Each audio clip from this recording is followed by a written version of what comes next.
Hello everyone, I'm the Creeps Cabin. I know you use these videos to fall asleep. So before that, like the video and subscribe to the channel. Also, where are you from and what time are you watching? Now get comfortable and relax.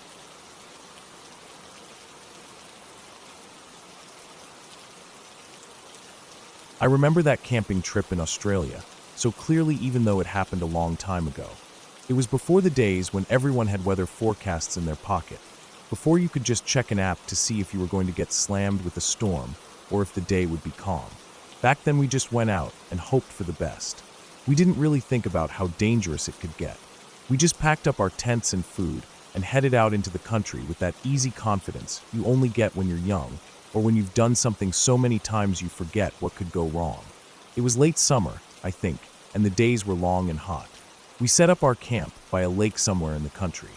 I can't remember exactly where. It was just another quiet lake in the bush, the kind of place that looks almost exactly the same as any other small lake in Australia if you don't pay close attention. Dry grass near the water, gum trees leaning over the edge, a dusty parking area with potholes big enough to swallow a wheel if you weren't careful. There were maybe 4 or 5 of us. We pitched our tents close together like always, thinking about the social part of the camping trip first and practicality second. There were birds calling in the trees as the sun set and insects humming everywhere. That first evening was perfect. We cooked sausages over a small portable stove, passed around a bag of bread rolls, and watched the light fade to pink and then deep blue. The lake was flat and black in the fading light. We stayed up until it was dark, telling jokes and feeling completely at ease. None of us were thinking about what might come in the night. It was later, maybe midnight or a bit after, when I woke up to the sound of wind tearing through the trees. It wasn't just a breeze. It sounded like a freight train coming down the hill behind us. At first I lay there half asleep, thinking it was just a gust. But it didn't stop. The sides of the tent started to ripple and shake. I heard branches cracking up in the trees. I unzipped my sleeping bag and sat up. There was no light, just total darkness, except for the flashes of lightning that started to come from somewhere across the lake. Each flash lit up the inside of the tent for just a split second, bright white against the thin green fabric, and then it was gone again. Then the rain started. It wasn't gentle at all. It was like someone dumping buckets of water straight out of the sky. Within seconds it was pounding down so hard that I could hear it smashing into the ground through the noise of the wind. The sides of the tent started to cave in as the wind pressed against it. I reached out and held one of the poles, trying to keep it upright, but it was useless. The wind just kept building, and the rain kept hammering down harder and harder. Another flash of lightning lit up the lake for a moment, and I saw how the surface was just chaos, water pounding water, the whole lake covered in white splashes. The thunder came almost instantly, shaking the ground under me. The tent poles bent inwards, so far I thought they would snap. A second later, they did. One of them snapped right near my hand. The sound of it breaking was sharp even through the wind and thunder. The tent collapsed down onto me, and rain came straight in. The fly sheet ripped away in the wind like it was nothing. I tried to push the fabric away from my face, but it was soaked and heavy. The water started to pool around me on the floor of the tent. The seams were leaking everywhere. I could feel cold water soaking into my sleeping bag and my shorts. It ran down my back and under my legs. I crawled out through the collapsed doorway into the storm. Outside it was chaos. I could barely see anything except when the lightning flashed. The rain hit my face so hard it hurt. I stood up, trying to see where the others were. Their tents were all down too. Just flattened shapes on the ground, some of them flapping in the wind, some torn to pieces. The air was cold, and the rain was freezing. My feet sank into mud with every step. The campsite was just a mess of collapsed nylon, broken poles, and bags half buried in muddy water. We didn't talk. We didn't even look for each other properly. We all knew what we had to do. The toilet block was the only solid building in the entire campground. It was just a small concrete block with a flat metal roof, but it was dry and it wasn't going anywhere no matter how hard the wind blew.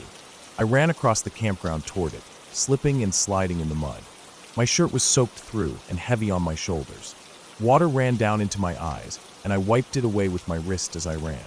The lightning was so close now that every flash felt like someone was taking photos of me with a massive flashbulb. The thunder was deafening. Each boom rattled in my chest. When I got to the toilet block, I yanked the door open and stepped inside. The light was dim yellow from the single bulb in the ceiling. The smell of damp concrete and old urine hit me straight away. But it was warm and it was dry. I sat down on the floor, my back against the cool concrete wall, and pulled my knees up to my chest. A moment later the others started to arrive one by one, soaked through and dripping all over the tiles. There was water pooling under us, running off our clothes, but it didn't matter. It was safe. The wind screamed outside, rattling the metal door in its frame. I could hear the roof vibrating when the stronger gusts came through. The rain beat against the small frosted window, so hard it sounded like hailstones, but it was just heavy rain. We sat there like that for hours. None of us could sleep. The thunder kept rolling across the sky.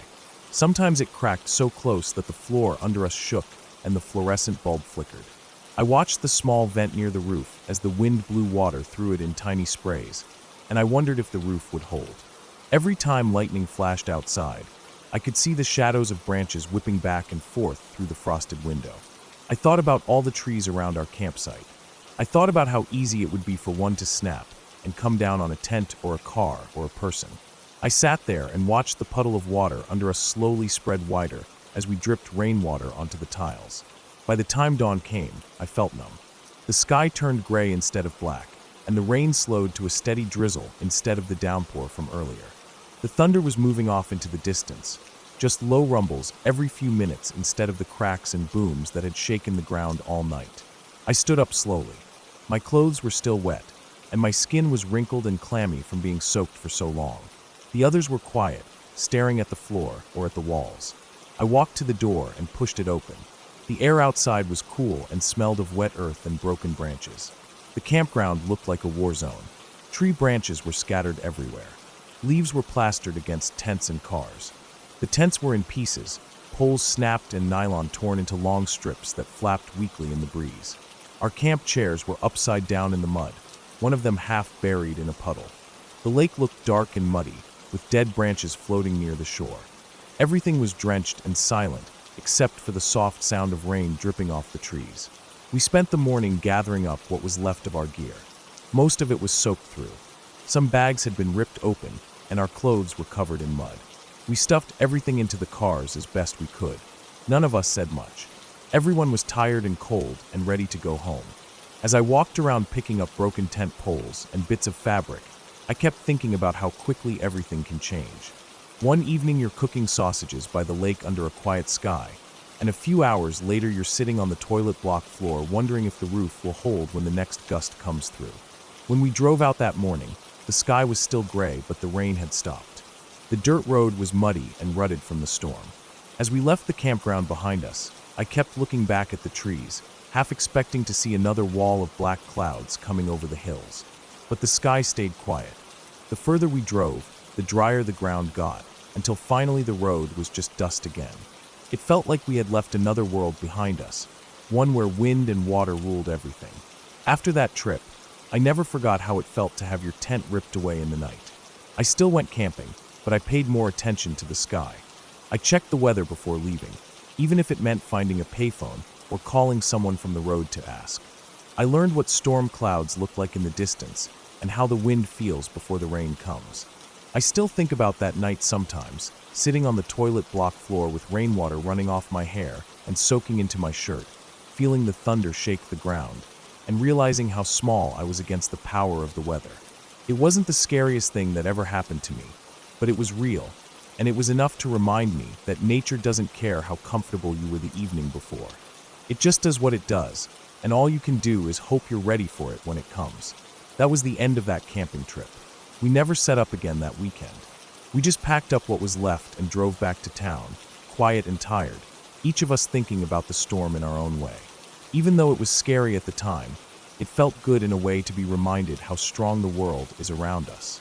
Sometimes I think about that when I hear thunder rolling in the distance.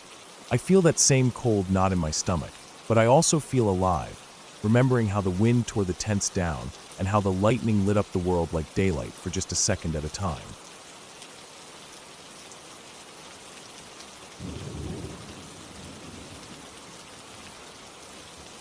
I remember that night like it happened last week. We were camping at Zion, car camping with a tent set up beside our little hatchback. It was mid-spring, and the days were warm and dusty, but the nights still dropped down enough to need a decent sleeping bag. We arrived early in the afternoon, set up our site under the big cottonwood trees near the river, and spent the evening hiking up to one of the lookouts. The wind was blowing strong that day, and I could smell the dusty desert and faint whiffs of juniper on the breeze as we climbed the rocky trail. We ate our dinner sitting on the tailgate of the car, my girlfriend eating leftover pasta she'd brought from home, and I had a cold ham sandwich I'd grabbed that morning before we left. We watched the sun drop behind the cliffs, turning them a deep burnt orange and red before they finally faded into gray as the sky turned dark. We cleaned up everything carefully, not wanting to attract raccoons or mice overnight, and crawled into the tent before it got too cold outside. I remember lying there, feeling that quiet satisfaction that only comes from a day outdoors. The tent fabric shifted gently in the breeze, and I could hear the river down below, rushing past in the darkness. The campground wasn't completely silent. There were other campers here and there, and someone's little battery lantern was glowing blue in their tent a few sites over. I could hear muted laughter from a group around a campfire, someone coughing in the cold air. The pop and hiss of burning would carried faintly to where we lay. It must have been around midnight when it started. At first, I felt a tickling on my forearm.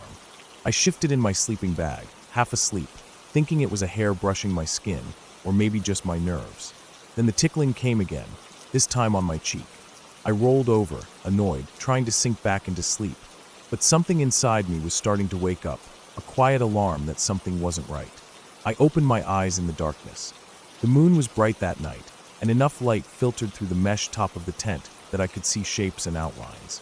I rubbed my face, feeling something small and hard under my palm. I sat up, blinking, and that's when I felt it. All over my arms, tiny movements, crawling across my skin. I shook my head, and I could feel them in my hair. I could feel them crawling around my neck and slipping down my back under my shirt. I unzipped my sleeping bag as fast as I could and sat up fully. I looked down and saw them everywhere, little black ants, hundreds of them, crawling across the tent floor, the sleeping bags my pillow. I felt panic shoot through my chest like ice water. I tried to brush them off my arms, but as fast as I flicked them away, more took their place. They were crawling on my neck, down my chest, across my bare stomach, where my shirt had ridden up in the night. I could feel them going into my waistband, down my legs, little prickly feet hooking into my skin with every step they took. My girlfriend was awake by then. I saw her shape in the dim light, her sleeping bag thrown open, her hair messy and her arms flailing as she tried to brush them off her face and neck. She stumbled out of the tent, and I could hear her gagging as she wiped them off her lips and ears. I stayed there for a moment longer, looking down at the black sea of ants swarming across the tent floor, thinking about how the hell they had gotten in here. I tried to stand up, but I felt them crawling on my feet, biting at my toes and ankles. It was like stepping into a moving carpet. I could hear them under the tent floor too, like a constant rustling, thousands of tiny legs moving all at once. My skin crawled with a sickening feeling as I grabbed my shoes and stumbled out into the cold night air. My girlfriend was already sitting in the car, the interior light glowing. I saw her wiping her face and shaking out her hair, looking pale and shaken. I stood there for a moment, trying to brush off the ants from my arms and legs, but it was useless. They were inside my shirt, my shorts, my socks. I pulled off my shirt right there and shook it out, dozens of them falling onto the ground, still moving in a writhing black mess. The night air felt cold on my bare chest. I could see the tent now in the moonlight, and I saw where they were coming from. There was a hole in the ground right next to the tent, not even 6 inches away from the edge. We must have pitched right over their main colony entrance. The ants were pouring out in a steady stream, marching under the tent fly, through the mesh gaps at the corners, flooding inside like water pouring from a broken pipe. I felt something in my ear and shook my head violently, trying to get it out. I stuck my pinky finger in and flicked it, feeling something pop out and crawl down my neck. My stomach twisted in disgust, and for a moment, I felt like I was going to throw up right there on the sand and dirt beside the tent. My girlfriend rolled down the window and said she was going to sleep in the car. Her eyes were wide and frightened, and I knew she wouldn't come back into the tent no matter what I said. I didn't blame her. I thought about joining her, but the front seats were crammed full of gear and coolers, and the back seats were too small to stretch out. I looked around in the quiet, my skin still prickling, feeling phantom ants crawling all over me. I grabbed my sleeping bag and shook it out hard, over and over, until I thought I'd gotten most of them out. I didn't want to put it back in the tent, so I walked over to the picnic table at our campsite. The wooden surface was rough under my hands as I climbed up onto it. I laid out my sleeping bag on the table and slipped inside, feeling exposed under the open sky. The moon was almost full, and the cliffs loomed above me like giant walls of stone, glowing faintly under the starlight. I could hear the river in the distance, the faint rustle of cottonwood leaves overhead, and the occasional car passing far off on the park road. But under all that, I could still feel them. Even though I knew I had brushed them off, I kept feeling little phantom crawls across my skin, like they had burrowed into my brain and left their memory behind. I lay there, staring up at the sky, feeling the hard wooden boards digging into my back through the sleeping bag. I listened to the sound of the ants still moving inside the tent, a soft, constant rustling like dry grass in the wind. I could feel the chill seeping up through the wood into my bones. My neck hurt from lying so tense, and every few minutes I'd reach up to scratch at some itch, convinced another ant was on me. I didn't sleep. My girlfriend didn't sleep either. I could see her shape through the fogged windows of the car, curled up awkwardly in the back seat, her head resting on a rolled-up jacket. Sometimes I heard her shift and cough, or shake out her hair again, still haunted by the feeling of ants crawling through it. Around 4 a.m, the air got even colder, and a light wind picked up. I pulled the sleeping bag tight around my shoulders, staring up at the sky as the stars began to fade. My eyes felt gritty and my mouth was dry, but I didn't care. I just wanted the night to end. Finally, the first pale gray light started to creep across the horizon. I sat up slowly, my back stiff and sore from the wooden table. I could hear birds starting to sing in the cottonwoods, little chirps and whistles echoing through the quiet campground. I saw my girlfriend open the car door and climb out stiffly, her hair a mess and her face pale and tired. We didn't say anything. We just stood there looking at the tent, still crawling with ants, the ground around it moving with their black swarming bodies. We knew there was no way we were staying another night there. We packed up in silence, shaking out every piece of clothing, every bag, every shoe, making sure nothing came with us. It took twice as long to pack because we kept stopping to check everything again and again, brushing away ants, stomping them into the dust.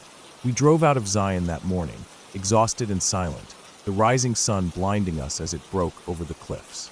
We stopped at a gas station down the road to wash our faces and brush our teeth, and I remember looking at myself in the mirror under those harsh fluorescent lights. My eyes were bloodshot, and I had tiny red welts all over my neck and arms where the ants had bitten me. I turned on the faucet and splashed my face with cold water, trying to wash away the gritty feeling of dirt and sweat and ants, but it didn't help. The memory of them was still there, crawling under my skin. That was the worst single night of my life. I've camped in storms. I've camped in freezing wind that tore my tent half apart. I've camped in the pouring rain with water pooling under my sleeping pad. But nothing was like that night. Nothing was like the feeling of lying in the darkness, completely helpless, with thousands of tiny creatures crawling over every inch of your skin, into your ears, across your lips, down your back, everywhere.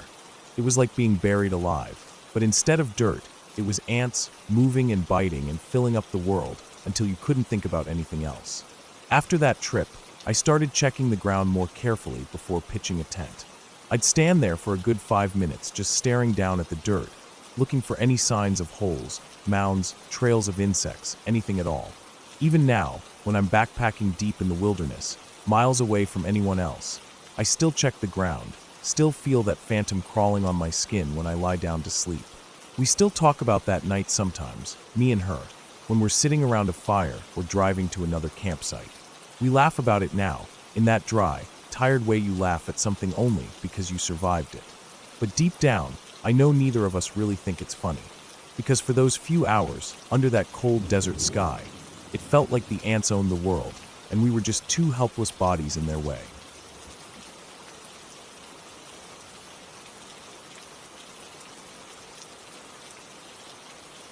I remember that trip like it was etched into my bones.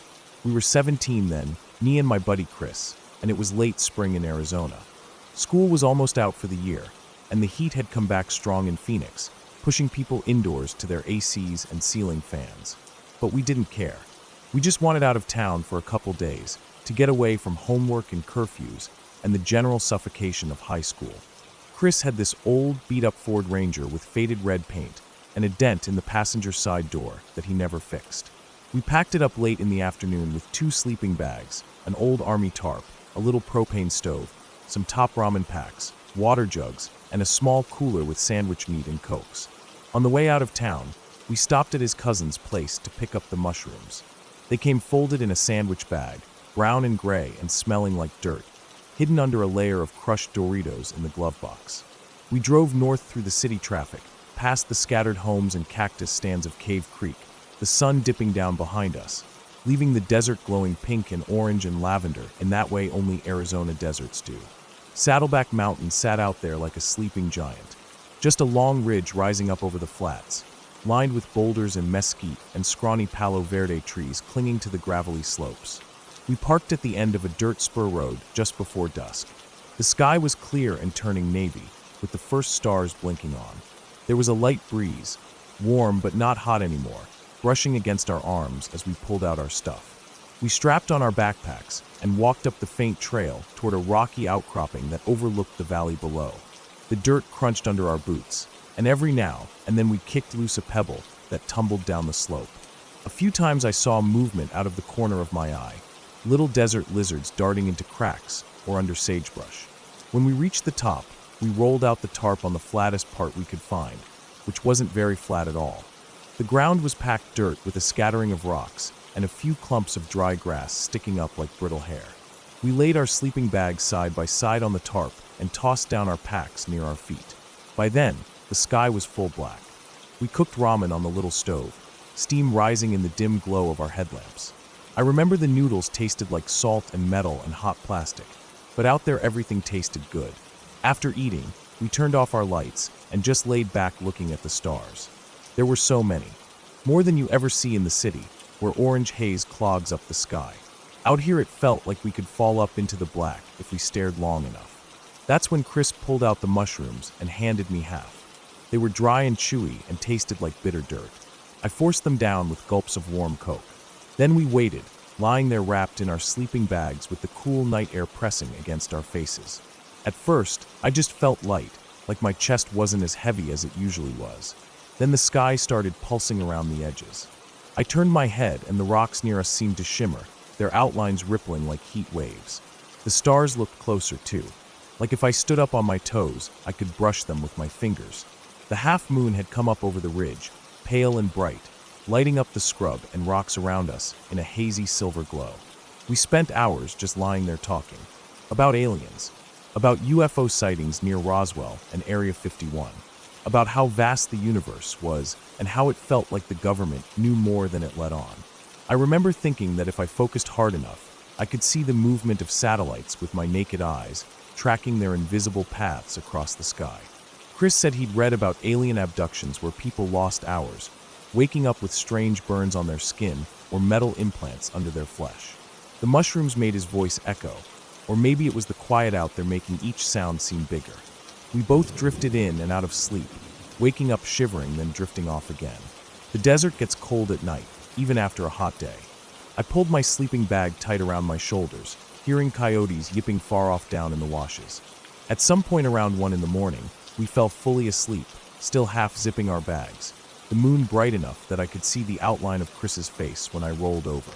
Then, suddenly, it was around 4 a.m. I woke up to this deep throbbing sound. I can't even explain it right. It wasn't a rumble like thunder. It was more like a huge subwoofer in the sky, vibrating my chest and skull and pulses. My heart jumped into my throat. For a few seconds, I couldn't move. Just lay there with my eyes wide open staring at the sky, which was dark blue now with the faintest tint of dawn coming from the east. The sound kept coming. It was so loud I felt it in the ground under me, in my teeth. I thought about those UFO shows on the History Channel, where farmers woke up to lights above their fields. I couldn't see anything at first, just the night sky and the faint outlines of rocks and bushes around us. I wanted to yell for Chris, but my voice felt locked in my chest.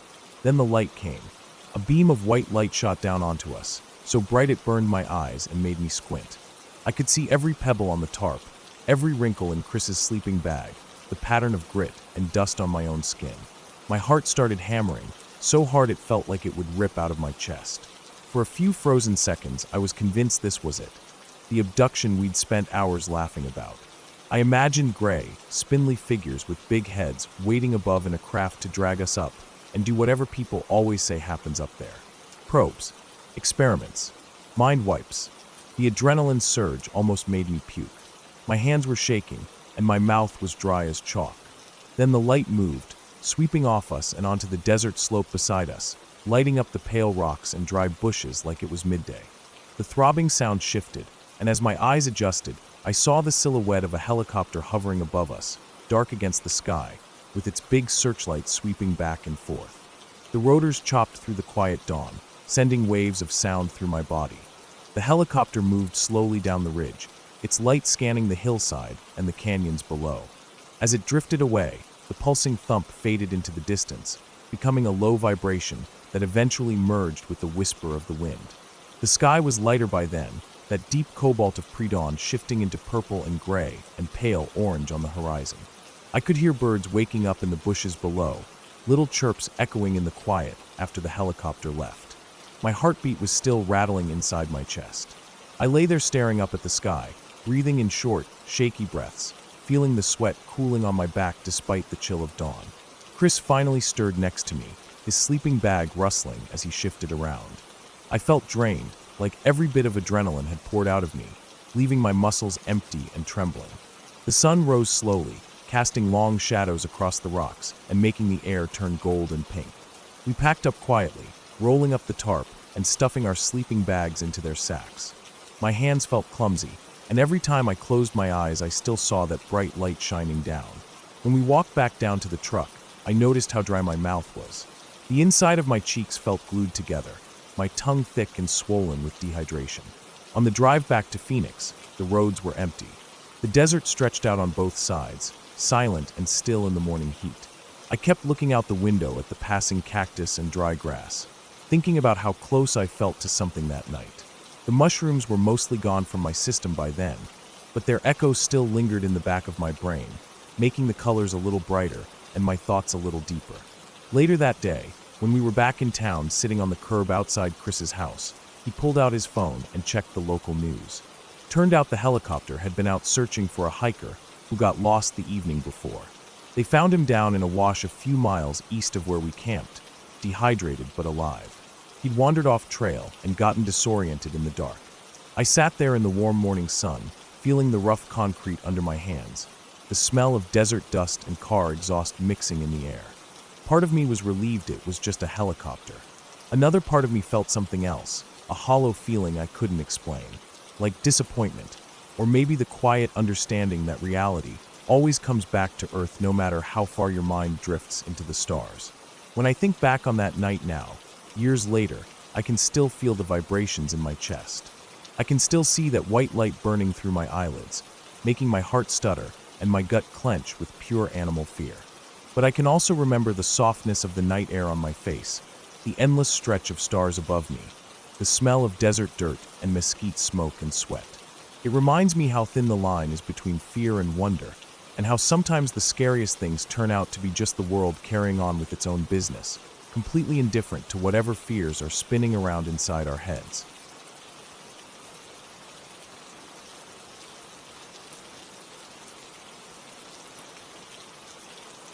I woke up early that morning to the sound of cicadas buzzing in the humid East Texas air. The sun wasn't even fully above the trees yet, but I could already feel the heaviness in the air pressing down on my tent. I rolled over on my thin sleeping pad, feeling the sweat sticking to my back, and for a moment I just lay there listening to the faint rustling of the leaves outside. It was July, and the forest smelled thick and sweet, like rotting leaves and pine sap mixed with that distant smell of mud near stagnant water. I sat up and unzipped my tent, blinking against the brightening light. My friends were still asleep in their tents, spread out around the little clearing we had picked the day before. We were in the Big Thicket National Preserve, a place I had heard about from some friends in Houston. They said it was beautiful, with giant pine trees and slow brown rivers winding through it, and I had wanted to see it for myself. I stretched my arms above my head, feeling the soreness in my shoulders from carrying my pack the day before. It felt good to be sore like that, like my body had earned its place here under the trees. I walked a little away from camp to relieve myself, stepping carefully through the undergrowth. Everything was still wet with dew, and as I moved, my feet brushed against little plants and soaked the cuffs of my hiking pants. I could smell the rich smell of damp earth rising from the ground, mixed with that slightly sour smell of my own sweat from yesterday's hike. When I came back to camp, the others were waking up. We heated water on the little gas stove and poured it into instant oatmeal packets. Steam rose up from the bowls into the muggy morning air. After we ate, we packed up our tents and rolled our sleeping bags tight, stuffing them into the bottoms of our packs. I took my time with mine, trying to roll it as tightly as I could so it wouldn't push up against the inside of my pack and dig into my lower back all day. I put on my boots, lacing them tight, feeling the familiar stiffness of the leather around my ankles. I tied my hair back, pulled on my hat, and adjusted the straps of my backpack over my shoulders until the weight felt even on both sides. When everyone was ready, we left the clearing and started back down the narrow trail. The trees closed in on either side of us as we walked. It was quiet except for the sound of our boots on the sandy soil, the occasional call of a jay or woodpecker somewhere off in the trees. We passed under tall pines with trunks so straight and thick they looked like pillars holding up the pale sky. I kept noticing how the light slanted through them in dusty beams, illuminating patches of ferns and fallen logs. The ground was littered with pine needles, and every step felt slightly soft and springy under my boots. After about an hour, we came to a small creek. The water was low, just a trickle over mossy stones. We stopped there to drink some water and readjust our packs. I squatted down near the water and splashed some onto my face, feeling the cold against my hot skin. I watched the little ripples spread out across the surface, the sunlight glinting off it in tiny flashes. I could see the sand and small rocks underneath, speckled with dark bits of rotting leaves. It was peaceful there, quiet except for the buzz of insects and the occasional drip of water from the bank. We got up and kept walking after a while. The trail was narrow and overgrown in places, lined with tall grass that brushed against my knees. I kept looking around at the trees towering over us, the branches high above, swaying gently in the breeze. Sometimes we would come to small open patches where sunlight pooled on the ground, hot and white, making the air shimmer just above the dirt. After another mile or so, we heard rustling up ahead on the trail. I looked up, thinking maybe it was a deer or an armadillo. But as we rounded a small bend, I saw them. They were coming out of the woods from the right side of the trail, stepping over the undergrowth onto the path. A man and a woman. The man was holding a shotgun. The woman was carrying a machete. They both looked rough, like they had been out here a while. The man's hair was long and greasy, pulled back into a low ponytail, and his shirt was stained with sweat and dirt.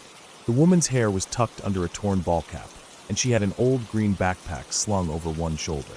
Her machete hung at her side, glinting slightly in the dappled sunlight. They didn't look at us for more than a second before moving down the trail past us, but I could feel the tension in the air as they walked by. The man's eyes flicked up and down our group, then back to the ground ahead of him. The woman didn't look at us at all. She just walked, her boots scuffing against the dirt, her grip tight on the machete handle. As they passed, a man coming up behind them on the trail, some hiker we didn't know, stopped dead in his tracks. He looked at us with wide eyes and mouthed the word run, jerking his head back toward the direction we had come from. But we didn't run. It was broad daylight, and we were in the middle of a national preserve. We just stood there for a moment, feeling the air heavy around us, watching as the couple moved on down the trail and disappeared around the next bend. The sound of their steps faded into the hush of the woods. I could feel my heart beating fast in my chest, my breath coming short and shallow even though I hadn't been moving. I could smell the sweat under my arms and feel the dampness trickling down my sides. We stood there for a minute or two, nobody saying anything, just listening to the forest sounds come back around us. A cicada buzzed loudly from a nearby tree. A crow called out somewhere off to the left. The leaves overhead rustled as a breeze moved through them, and I felt the sun hot on the back of my neck. Finally, we just kept walking. We moved a little faster than before, our boots scuffing against the sandy trail, our packs shifting on our backs with each step. I kept looking over my shoulder, expecting to see them coming back down the trail after us. Every crack of a branch or rustle of leaves made me flinch a little inside. I could feel the adrenaline burning out in my arms and legs, leaving me feeling heavy and shaky at the same time. The trail wound on through the woods, through patches of sunlight and shadow. The air smelled of pine and dry grass. My throat felt tight and dry, and I kept swallowing, feeling the little flutter of fear still beating inside me. We passed a section where the forest opened up into a wide field of tall grass, golden in the sunlight. We stopped there and looked back, but there was no one behind us. Just the stillness of the trail stretching back into the trees, silent and empty. We kept going until we reached a wider path that led back toward the parking area where we had left the cars. It took us another hour to get there, and by the time we saw the cars glinting through the trees ahead, I felt like my legs were made of lead. The sun was high overhead now, burning down on the parking lot, making the blacktop shimmer with heat. We dropped our packs by the cars and sat down on the curb, drinking water in silence, letting the reality of it sink in. I kept thinking about them. The shotgun, the machete, the way they didn't even look surprised to see us there, like they were used to being out in those woods with weapons in their hands. I wondered if they lived out there, or if they were doing something illegal. Maybe they were just clearing brush, or maybe they were hunting feral hogs, which were a problem in those parts. But the way they moved, the way they didn't say anything, just walking past us like we were nothing, it stayed with me. We didn't really talk about it much after that. We just loaded our gear into the trunks and slammed them shut. I pulled off my boots and peeled off my socks, feeling the hot plastic of my sandals under my feet. We stood there for a while, the breeze blowing hot across the parking lot, carrying the smell of sun-baked pine needles and distant stagnant water. On the drive home, I watched the pine forests roll by outside the window. The trees were endless, stretching off into the distance, their dark trunks disappearing into green shadows. I thought about how many miles of woods there were out there, how many empty spaces where no one ever went, where no one could hear you if something happened. The hum of the tires on the road filled my ears as I looked out at the trees flashing past, mile after mile after mile. That night when I lay in bed, clean and safe in my room with the fan humming in the window, I kept seeing them. The way the man's eyes slid over us. The way the woman's hand tightened on the machete handle. I kept thinking about what that hiker had mouthed to us. Run. I wondered if we should have. If we had, maybe they would have followed us. Maybe they would have ignored us anyway. I would never know. But what I did know was the feeling I felt out there on the trail when they passed by. That cold spark of fear, like ice water in my veins, telling me I didn't belong out there, not in the same way they did. That was their place. The woods were big enough to swallow people whole, and nobody would ever even know they were gone. I closed my eyes and listened to the sound of cars passing on the road outside my window, feeling the solid walls around me, the locked door, the safe dark of my room. But even there, I could still feel the hot, sticky East Texas air and see the shotgun glinting in the pale forest light as they disappeared around the bend.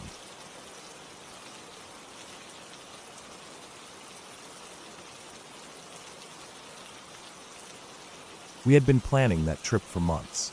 My wife and I both needed a break from work, from the screens, from everything. We wanted to feel small again, lost under big skies, with nothing but old trees and mountains around us. Banff had always been on our list, but this was the first time we actually made it out there together. We flew in, rented a car, and drove straight to the park, eager to hit the trails before the sun dipped too low. I remember how beautiful the drive was. Wide highways lined with pines, jagged peaks tearing into the clouds on either side. We saw 3 bears on the drive up. First a little black bear trotting along the tree line near the road, then another, bigger one lumbering in a meadow, head down in the grass. The third was a grizzly far off on a slope, almost blending in with the rocks. I stopped the car and we watched it for a while, both of us silent, the engine ticking in the cool air. Seeing them out there, wild and quiet, made my stomach tighten a bit. I'd seen plenty of bears on TV or behind fences, but seeing one on its own turf reminded me that out there, it was just them and us. No barriers, no illusions about who was in charge. We made it to the trailhead later that afternoon. It was quiet, just a few cars in the lot, and the air felt clean and sharp. We double-checked everything before heading out: bear canister, bear bag, bear mace. It felt like a checklist designed to remind us that if we messed up, there wouldn't be anything between us and a 1,000-pound predator. But we felt prepared. Nervous, but prepared. The hike to camp wasn't long, maybe 5 miles in, but it was steep in some places.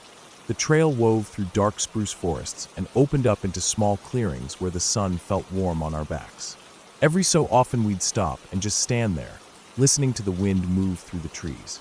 It felt good to sweat, and feel my heart beating hard under my ribs, to hear my wife's footsteps behind me on the dirt. We reached camp with enough daylight left to set up without rushing. It was a designated site, with a flat spot for tents, a little clearing, and that big metal food pole in the center. It was just a tall steel pole with a crossbar at the top, designed so you could hoist your food bag up high and out of reach. There were a few other tents scattered around, but not many people. Everyone nodded politely but kept to themselves, lost in their own quiet evening routines. We cooked near the pole, away from our tent, just like we'd been taught. Pasta and instant sauce, hot and simple, washed down with a few little bottles of whiskey we'd carried in. The sunset was deep orange and purple, spilling behind the ridges in waves. We sat there eating and drinking until the shadows swallowed everything, and the cold crept in. I felt a little drunk when I crawled into the tent that night. Just enough for the world to spin gently if I turned too fast. My wife was already inside, curled up in her sleeping bag. I took off my boots and left them in the vestibule, like I always did, and before I zipped the fly shut, I pulled out the bear mace and tucked it into one of my shoes, just in case. I didn't want to keep it inside the tent, because I'd heard horror stories about people fumbling it in the dark and spraying themselves blind. But I also didn't want to keep it too far away. The shoe felt like the best compromise, accessible if I reached out quick enough. It got really cold that night, colder than I expected for summer. I woke up at some point to pull the top of my sleeping bag tighter around my head. The whiskey made my mouth dry, and I remember thinking I should drink some water, but the thought of unzipping my bag and letting the cold in kept me still. I dozed off again, half asleep, half awake, listening to the fabric of the tent flutter every time a breeze moved through camp. That was when I heard it, a sound low and heavy, crunching slowly through the dry needles and bits of gravel outside. At first I thought it was another camper getting up to pee, but the footsteps were too heavy. You could tell when it's a person. Their steps are lighter, faster, with more of a pattern. This was different. It was slow, deliberate, and heavy enough that I could feel it faintly through the ground. My eyes snapped open in the dark, heart kicking hard against my chest. I didn't move at first, just laid there listening, every muscle locked up tight. I heard it move closer to the tent. The nylon rustled slightly where it brushed past. I turned my head, trying to see, but it was pitch black. My wife was asleep beside me, breathing slow and deep, but when the thing outside exhaled, a loud huffing breath that I felt more than heard, her breathing stopped. She was awake. I felt her hands slide across my chest, fingers clenching hard around the fabric of my base layer. She didn't say anything, didn't even breathe, just clung to me with all her strength. I moved my hand as slowly as I could, inching it toward the side of the tent where the vestibule was. My arm shook as I felt for the zipper. I didn't dare pull it down, just pressed my fingers against the fabric until I found the lump of my shoe underneath. My heart was pounding so loud I felt like it would give me away.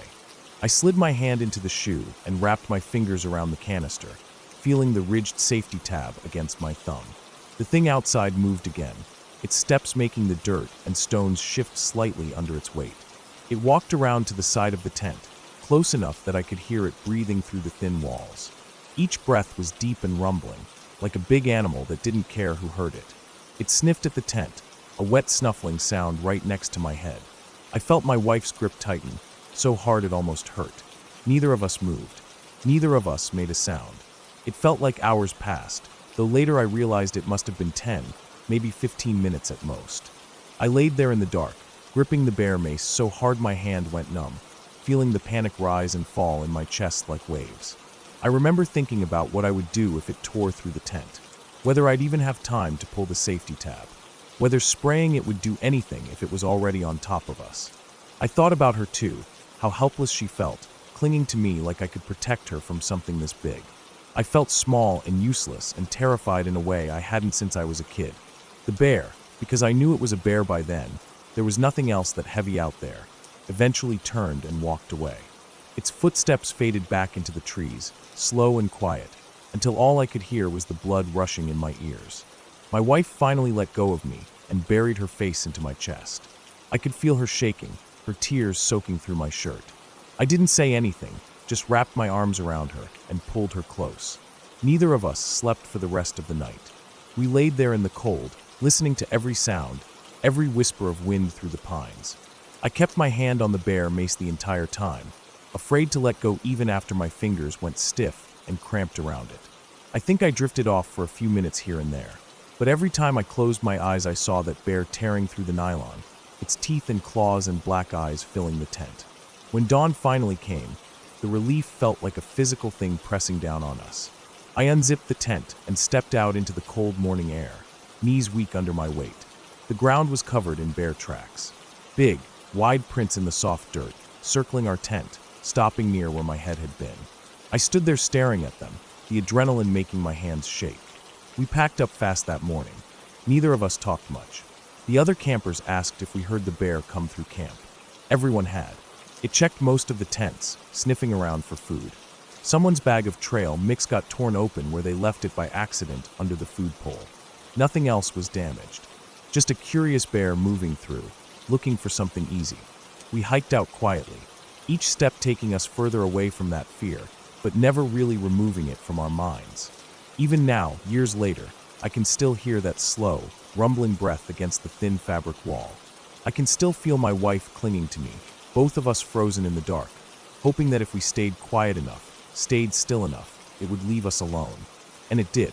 That's all it was. A bear looking for food, not for us. It left us alone, and we hiked out, and we drove home, and we went back to work and screens and all the small daily fears that feel so big in the moment.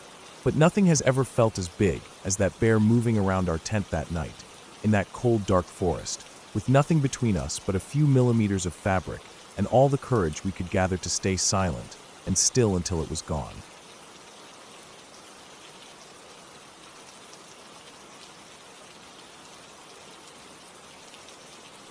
I remember the smell of the water before anything else. That heavy, sweet, rotting smell that comes off the bayou at sunset.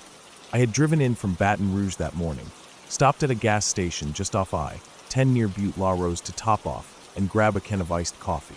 The sun was still low then, but the air was already thick and warm. I had been planning this solo overnight paddle for weeks.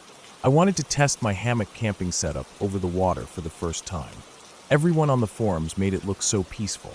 The stillness of swamp water below you, dragonflies humming past, nothing but cypress knees and low mist at dawn. I wanted that. I parked near the boat ramp, unloaded my sit-on-top kayak, and packed it down with my dry bag, hammock tent, food bag, bug spray, flashlight, small first aid kit, and a little bottle of bourbon I kept hidden from myself until trips like this. I clipped my paddle to the kayak, pushed off, and felt the quiet swallow me up before I even reached the bridge. The long concrete stretch of I-10 ran above me like some endless ceiling, semis roaring overhead, making the water around my kayak ripple with every passing truck. The shadows under the bridge were cool and blue even as daylight grew. I paddled under it, watching dark water swirl into pale green as I entered Henderson Swamp. Cypress trees rose from the water like pillars holding up nothing. Spanish moss drifted down in long strings. Egrets stood motionless on half-submerged logs. The water was silent except for insects clicking and a few bullfrogs croaking somewhere in the distance. I felt the sun on my arms as I paddled deeper, weaving through channels and open pools, always scanning for fallen logs or stumps that could catch my kayak and flip me. I saw lily pads everywhere, wide flat discs with little purple flowers blooming in their centers. Once I saw a snake slip from a branch and disappear into the water, leaving only a ripple. I tried not to think about it. I paddled until I felt my arms shaking. I had been going for hours, weaving in a wide loop through the swamp, seeing no one. I found 2 cypress trees close enough together, growing out of water that was maybe waist deep. Perfect for my hammock setup. I tied one strap to a thick trunk on the head side, and the other to a tree that looked a little skinnier, but still solid for the foot side. I tugged the straps hard, testing them, feeling them bounce back. They felt firm enough. I clipped the hammock in place, zipped on the bug net, and set up my little gear sling under the hammock to hold my dry bag, flashlight, and flip-flops. I climbed in just before sunset. I lay there swaying gently above the water.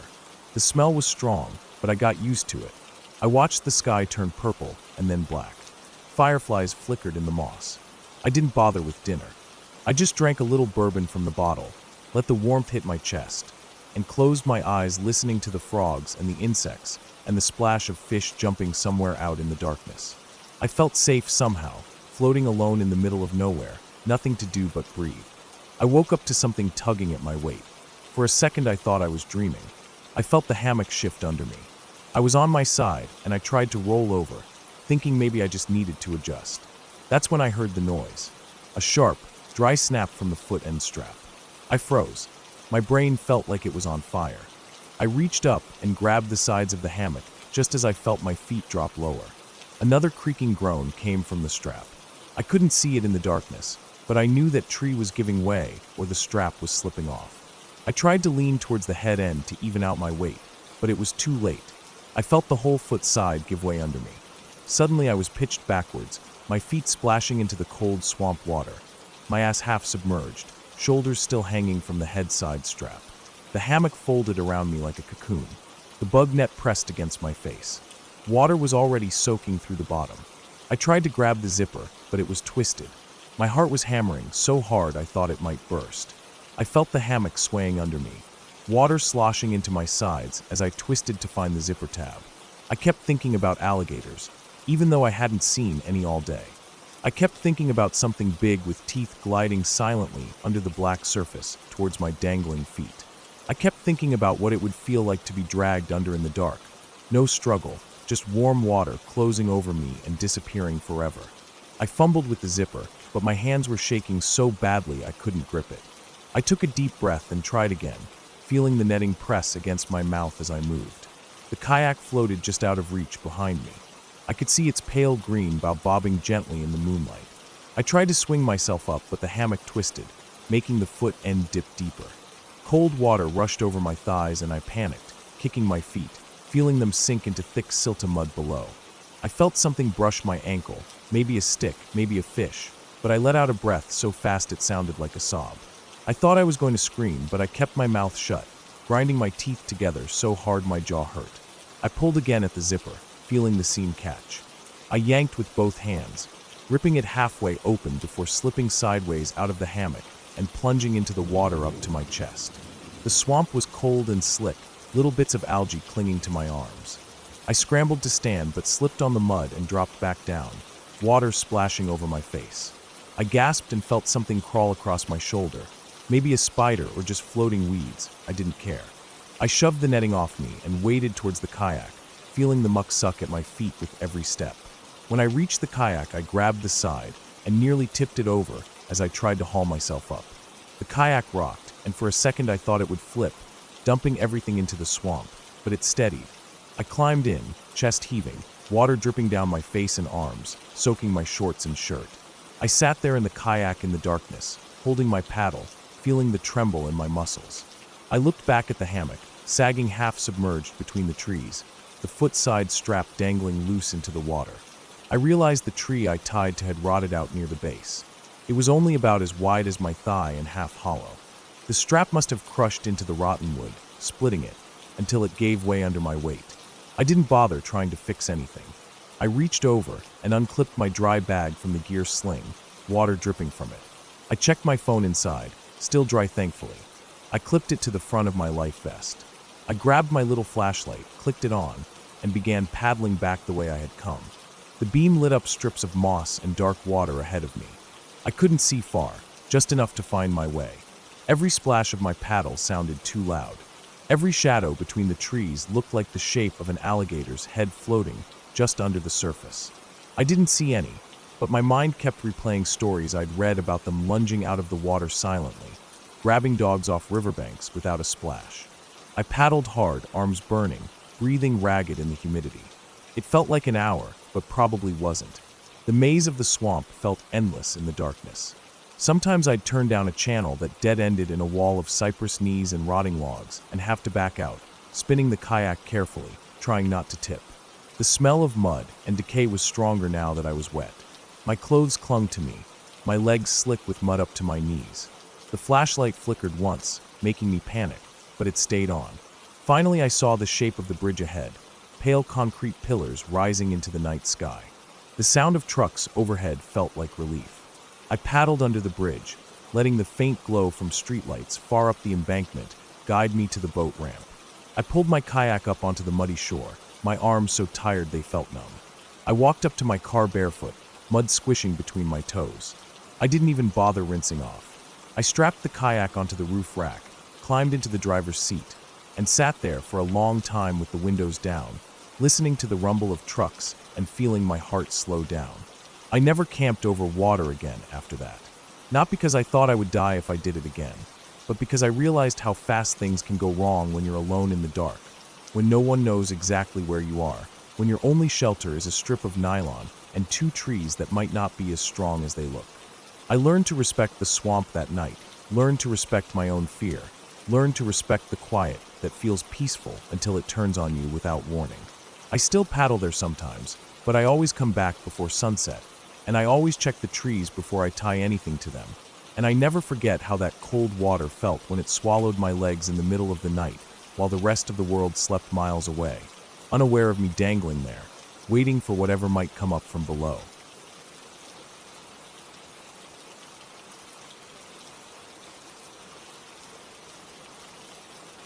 I woke up to the feeling of something pressing against me hard. At first I didn't understand what was happening. My girlfriend was smushed up against my side, shaking. I could feel her breath on my neck, fast and shallow.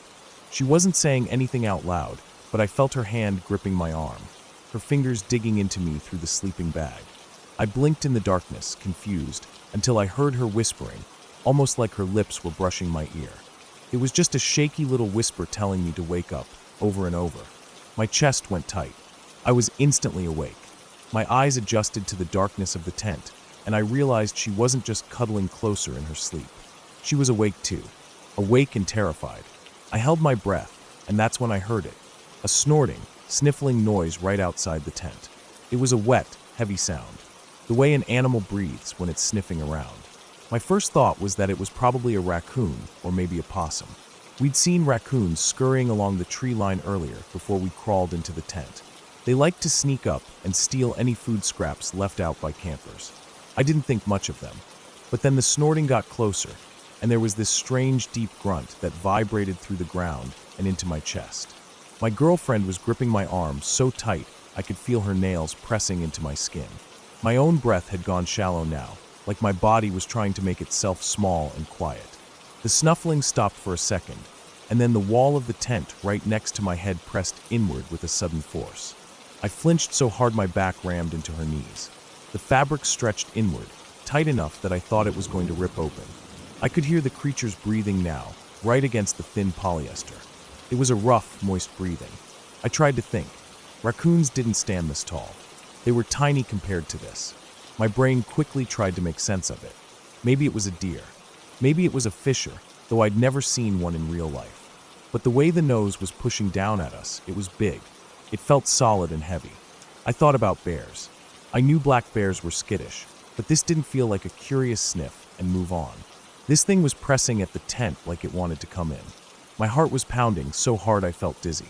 I imagined the animal clawing through, the thin polyester ripping open, and then I pictured it scrambling in with its claws or teeth, or whatever it had, thrashing around in the small tent space, tearing everything apart, us included. I could almost hear the sound of it happening in my head, like a memory of something that hadn't happened yet. But it was 3 a.m. The entire campground was silent. I didn't want to shout. If I screamed, I'd wake up every other camper in the park. Everyone would come out of their tents half asleep and panicking, and if it was a bear, it would just make it worse. I tried to think what else it could be. The snorting continued, moving slowly along the side of the tent. The nose pressed in again, just above where my shoulder was. The tent pole groaned under the pressure, and I saw the shape of the animal's snout silhouetted by the dim moonlight outside. My girlfriend was shaking so hard the sleeping bag was rustling against the pad. I felt sweat trickling down my neck. I didn't smell bear, though. Not that musky, thick scent you always hear about. I didn't smell anything except the stale plastic of the tent and the cold, damp night air. The tent pressed inward again, harder this time, and I heard a low grunt. I felt the sound in my chest more than my ears. It sounded deep, big, heavy. I thought the tent was going to rip open right there. My heart was hammering against my ribs, and I felt like I might vomit from the fear. I knew if I didn't do something, it was going to come inside. And if it did, we wouldn't have a chance. I didn't have bear spray. We'd left it in the car because the park didn't usually have bear issues, and it felt silly to carry it to a developed campground with flush toilets and a host station. My only weapon was the heavy metal flashlight next to my sleeping bag. I reached out with shaking fingers and felt the cold metal of the flashlight. I slid my hand around it slowly, trying not to make noise. The tent pressed inward again. I couldn't breathe. My chest felt like it was being squeezed shut. I flicked the light on. The beam of light blasted against the fabric of the tent, lighting it up like a glowing lantern. I aimed it right at the spot where the nose was pushing in. The pressure stopped. The tent snapped back to its normal shape. The breathing on the other side went silent. My girlfriend was still shaking against me. I held the flashlight there, pointing it directly at where the animal had been. For a moment, everything was still. My ears were ringing with the rush of blood through my head. Then I heard a grunt, deep and short, and the sound of something shifting its weight on the dirt and grass outside. Heavy footfalls moved away from us, slow but sure. I felt the thumps through the thin foam sleeping pad under me. It wasn't running away, but it was leaving. My chest ached with the relief of it.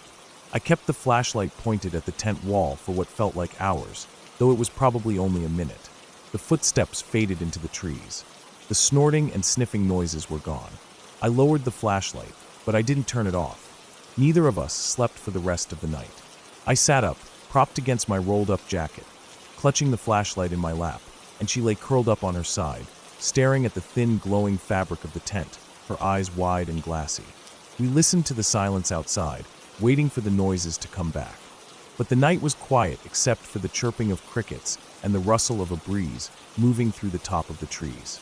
I thought about unzipping the tent and looking outside to see if there were tracks. I wanted to know what it was, but the fear of meeting it again, face to face, kept me inside. When the sky finally started to go pale with dawn, I felt my shoulders loosen a little. I unzipped the tent as quietly as I could. The air outside was cold and damp, and it smelled like pine needles and the ashes from old campfires. I stepped out slowly, barefoot on the cold, packed dirt. The world was covered in soft gray light. I looked around. There were marks in the dirt next to our tent where something had stood and shifted its weight. I crouched down and looked at them closely. They weren't boot prints. They weren't raccoon prints. They looked almost like deer prints, but bigger. The dirt was dry and hard-packed, so the prints weren't clear. I touched the depressions with my fingers and felt how wide they were. I stood up and turned in a slow circle, scanning the edge of the campsite. The other campers were still asleep. I saw the outlines of their tents through the trees, some with little lanterns still glowing dimly inside. The world felt so normal in the pale dawn. Birds were starting to chirp in the bushes nearby, but everything in my chest still felt wrong. My girlfriend climbed out of the tent behind me. Her hair was a mess, and her eyes were red from not sleeping. We didn't say anything. We just looked at each other. Her lips were pale. I reached out and squeezed her hand. My fingers felt numb with cold. We packed up in silence that morning. I didn't feel safe. Even as the sun rose higher and washed the campground in warm yellow light, I felt like something was still watching us from the trees. We left the campground and drove to a small diner on the way home. The coffee tasted burnt and the eggs were rubbery, but the warm food made my hands stop shaking. Neither of us really spoke about it. It felt like if we said it out loud, it would make it real in a way that we weren't ready for. That day, as we drove the long highway back home, watching the green trees blur past us, we both knew without saying it that we wouldn't be tent camping again anytime soon. The thin polyester walls felt too small, too weak. I kept picturing the way the tent pressed inward, the way the flashlight beam lit up the outline of its snout. It was too close, too real. The thought of that thin layer of fabric being the only thing between us, and whatever was out there made my skin crawl all over again. I don't know what it was that night. Maybe it was a bear. Maybe it was something else. I didn't smell bear, but it was big enough to push in the tent poles with no effort. Big enough to make my chest feel like it was caving in. Big enough that I never wanted to sleep under thin fabric walls again. That's why now, whenever we go camping, we rent a cabin. Solid walls. A door that locks. I know that nothing is really guaranteed safe. But after that night, I need more than a zipper between me and what's out there in the dark.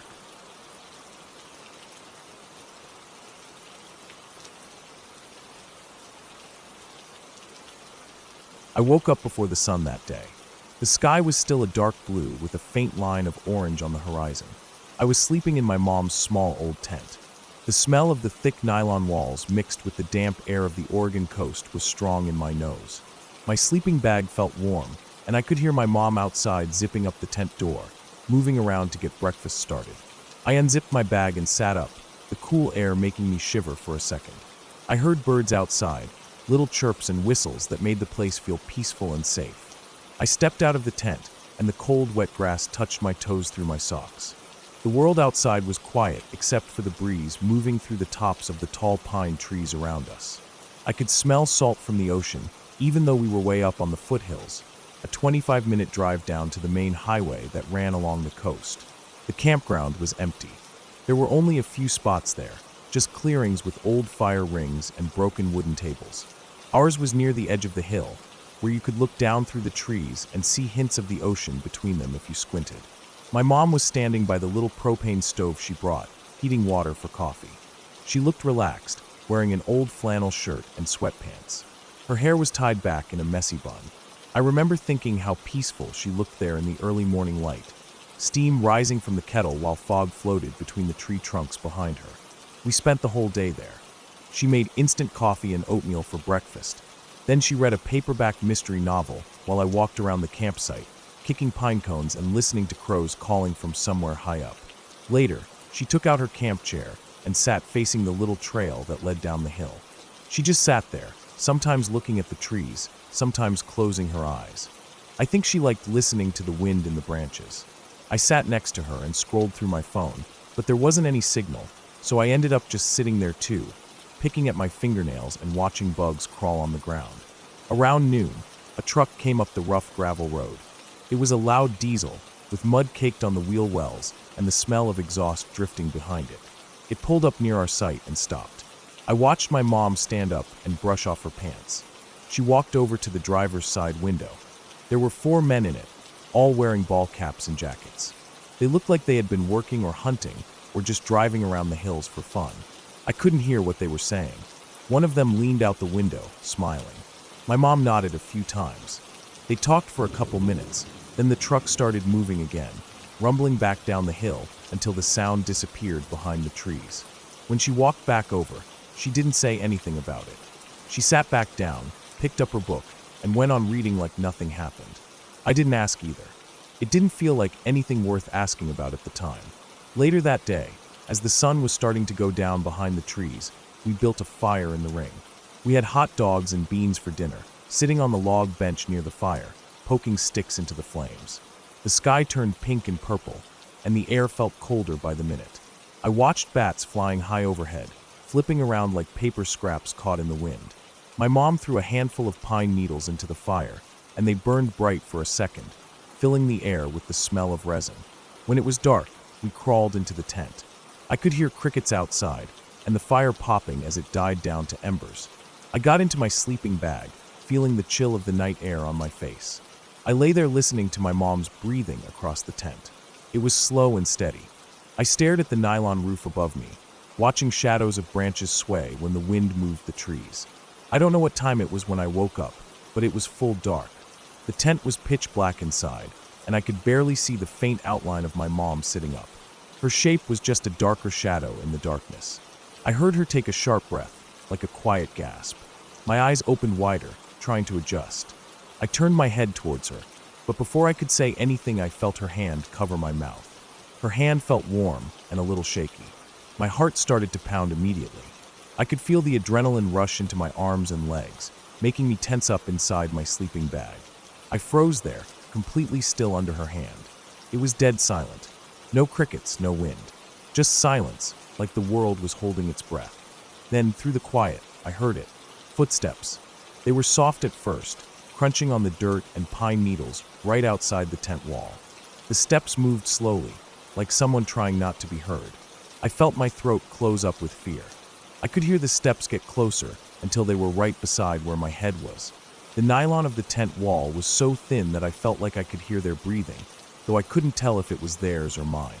My mom's hand pressed a little firmer against my mouth, telling me not to make a sound. Then I saw it. The little flap that covers the zipper on the tent door moved. Just a little, like someone brushed against it with their hand or foot. I stared at it, my eyes wide open in the dark. My heart was pounding so hard I thought whoever was outside would hear it thumping through the silent tent walls.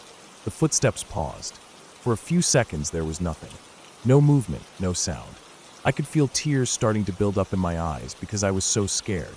I tried to breathe through my nose as quietly as I could. I felt my mom shift beside me, just a tiny bit, and then I heard her voice, strong and loud in the quiet. She said, "Kenny, grab the gun." Her voice didn't shake. It was calm and hard.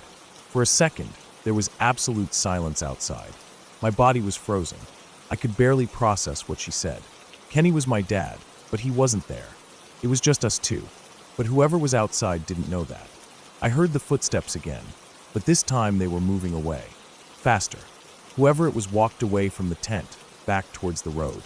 I lay there, staring at the flap of the tent, still seeing it twitch in my mind, even though it was still now. We didn't sleep after that. My mom kept sitting up for a while listening. Eventually she unzipped the tent and peeked outside. I could see her silhouette against the slightly lighter sky. The moon was out, casting faint light on the campsite. She didn't go outside. She just sat there with the tent flap open, looking out into the darkness. I lay there, listening to every tiny sound, every breeze in the trees sounding like footsteps coming back. Morning finally came. The sky turned gray, then light blue. Birds started singing again. My mom packed up quickly. She didn't say anything while we rolled up the sleeping bags and took down the tent. The fire pit was cold and empty. The grass was wet with dew. I kept looking over my shoulder at the tree line, expecting to see someone standing there, watching. When we were driving down the hill, the campsite disappeared behind us into the forest.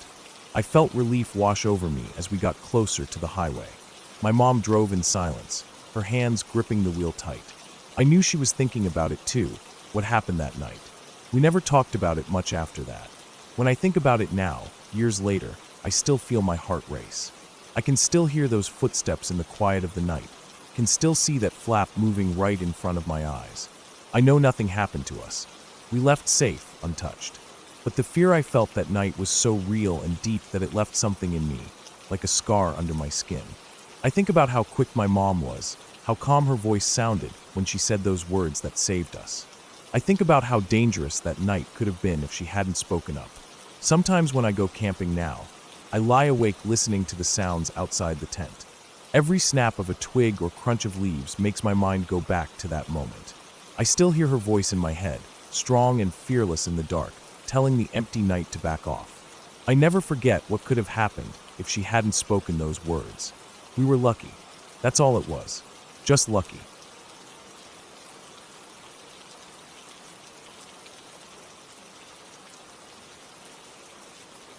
I arrived at Theodore Roosevelt National Park North Unit late in the afternoon, back in 2009. I had driven a long way, and my shoulders were tight from gripping the steering wheel against the high winds that blew across the plains. It was the kind of wind that never let up, where the grass moves like water and the trees bend and creak with a tired groan that you feel deep in your chest. The place felt empty when I pulled into the campground. It was built for about 30 tents, but mine was the only vehicle parked there, and as I stepped out, I was met with nothing but wind and silence. There were cottonwood trees lining the outer edge of the campground, their leaves trembling with the gusts, and beyond them the buttes and valleys stretched out under a pale blue sky. I walked around for a minute before setting up my tent, just to get a feel for the place. The wind slapped at my clothes and whipped hair against my face. It felt raw and open, like there was nothing between me and the sky. I noticed the concrete picnic tables placed around each tent site, and some had their metal trash cans chained to posts so they wouldn't blow away or get dragged off by animals. I could hear the distant rattle of dry leaves rolling along the pavement and the occasional sharp creak of tree branches above me. When I finally picked a spot, I took my time setting up the tent. The wind was relentless, slamming against the tent walls like a living thing, so I used every guy wire I had, anchoring them into the ground at all the right angles. Normally I was lazy about that, just staking down the corners and tossing my sleeping bag inside. But that day, with gusts slamming through the valley like invisible freight trains, I wanted to be sure it wouldn't collapse in the middle of the night. Once I finished, I sat down at the picnic table and boiled some water on my little camp stove for dinner. I didn't feel hungry, but I forced myself to eat a freeze-dried meal and sip tea, watching the shadows lengthen on the ground and the sun sink lower behind the buttes. It felt lonely, but not in a sad way, just a heavy quietness that sat on my shoulders as the world darkened. By the time I finished cleaning up, it was dark. The stars came out sharp and cold in the sky, so many that it felt like looking into deep water with no bottom. The wind died down a little as the night settled in, and the only sound left was the whisper of air moving through the cottonwoods and the rustle of grass. I zipped myself into my sleeping bag, feeling the chill creep in through the thin walls of the tent. It wasn't long before I fell asleep. Driving all day and setting up camp against the wind had worn me out. My last thought before sleep was how quiet the campground felt. No other campers, no headlights, no murmuring voices or car doors slamming shut in the dark. Just me and the stars and the cold plains. I don't know what time it was when I woke up. My eyes opened to darkness, and for a moment I didn't know why I was awake. It was that heavy sleep where you wake up confused, your mind swimming slowly back to awareness. I could hear a sound just outside the tent. It was a steady, splashing noise, rhythmic and familiar. My brain recognized it before I could think too hard. It was the sound of a cow pissing on the ground, just a few feet away from my head. I grew up in dairy country. My earliest memories were of walking barefoot through the milking barns, feeling the warm manure squish between my toes, the smell of hay and silage, and cow shit so thick it settled into your clothes and hair and never fully left. I knew the sounds cows made in every part of their lives: eating, breathing, walking, pissing, dying. So when I heard that noise in my half-asleep state, it felt normal. My eyelids fluttered closed again. For a moment I let myself sink back into that heavy sleep, comforted by a sound that had been part of my life for so long. Then it hit me, hard and cold. I was in North Dakota. I was in the middle of a national park. There were no dairy farms here, no black and white Holsteins wandering around a campground at night. The noise didn't belong. It was like hearing footsteps in your living room when you're home alone. The fear came all at once, sliding up my spine and locking my shoulders tight. I moved as quietly as I could, holding my breath as I unzipped the small mesh window in my tent. The zipper teeth felt impossibly loud in the silent dark. My fingers were shaking as I pushed the flap aside and pressed my face against the screen to look out. The moon was bright that night, big and silver, flooding the valley with enough light to see everything in sharp detail. The world outside glowed pale blue and silver under it. I looked out and my chest clenched so tight it felt like my ribs would snap. There were buffalo everywhere. A whole herd, at least 50 of them, standing around my tent. Their massive heads swung slowly back and forth as they grazed, the moonlight catching the curved sweep of their horns. Their shaggy coats looked silver-tipped under the moon. I could see the puffs of their breath rising in the cold night air. Some of them stood still, staring out at the hills beyond the campground, and others shuffled forward a step or two, tearing at the grass with quiet snorts. One stood right next to my tent, so close I could have reached out and touched its flank if not for the thin layer of nylon between us. My first thought was to grab my camera.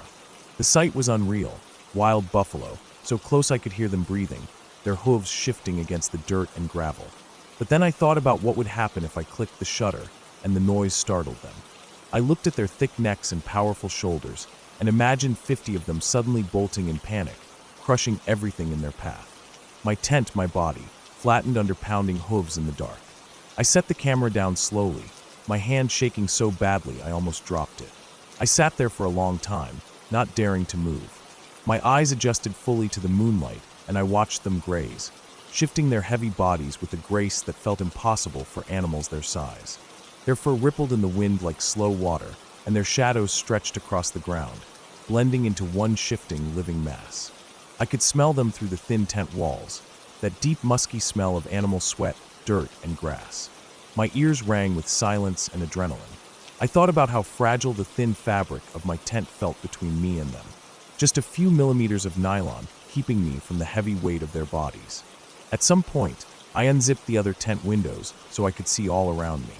I sat there, legs crossed, staring out at them from every angle, the moon casting long pale stripes across my sleeping bag. They moved slowly through the campground, silent except for the snuffling of their noses in the grass and the quiet tearing as they grazed. Time stretched out in that silence. I felt like I wasn't even in my body anymore. It was like watching a nature documentary with the sound turned off. Only I could feel the vibration of their hooves against the ground through my knees. I watched them for what felt like hours. My mind drifted to everyone I loved, people who would never see what I was seeing at that moment. Faces floated in my memory, and I felt a deep ache in my chest for them. I thought about how far away they all were, sitting in warm houses under electric lights, sleeping in soft beds while I sat alone in a small tent under the moon, surrounded by silent giants.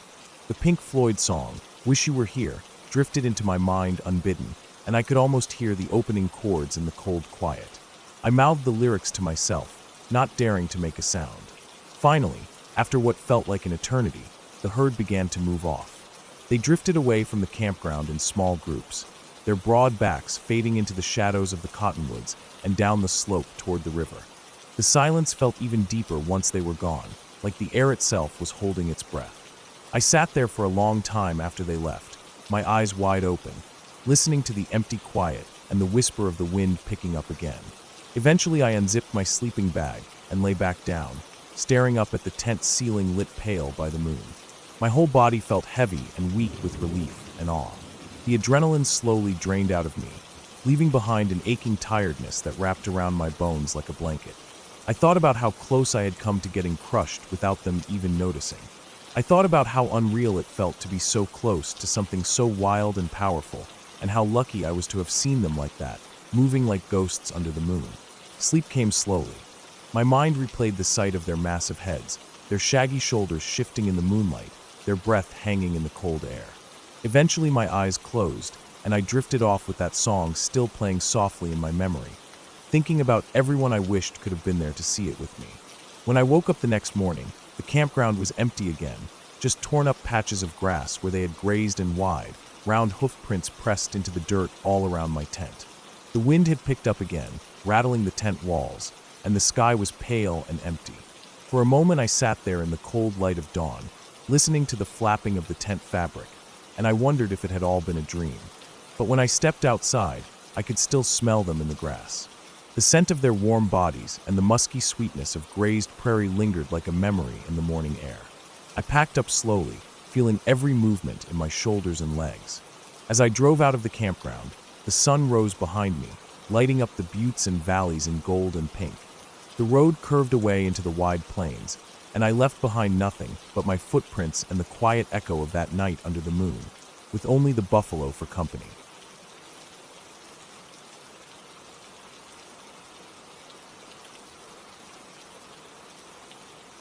I remember the morning clearly because the fog was lifting off the coastline in thin strips, and I could finally see the driftwood logs scattered across the beach like broken ribs. The girls were chattering softly behind me, complaining about the humidity and how their shirts clung to their backs. We'd been hiking for 2 days already along the Nuka Trail, weaving in and out of forest and beach, moving with the tides. My calves were burning from the weight of the bare barrel and group gear, but I didn't mind. I've guided outdoor trips like this for years, and my body knew the rhythm of these treks. That day was warmer than usual, somewhere around 25 degrees Celsius. The sun felt strong against my neck as we walked across a stretch of open sand, exposed by the low tide. The beach was wide here, maybe 70 meters from forest edge to water line. Waves rolled in slow and lazy, their edges curling in thin lines of foam. I glanced behind me to count heads again. 15 girls, all between 15 and 16 years old. Most of them wore oversized hats and sunglasses and stomped along in boots they hadn't fully broken in. A couple of them dragged their feet a little. Some were looking down at shells and rocks as they walked. One girl bent down to pick up a sand dollar and slid it into her side pocket. I was scanning the far side of the beach when I saw it. At first it was just a flicker of tan for moving through the driftwood, like a shadow passing through sun-bleached logs. Then it stepped out onto the sand fully, and I realized what I was looking at. A cougar. A big one. Its coat looked dusty golden under the sun, tail curved and flicking at the tip.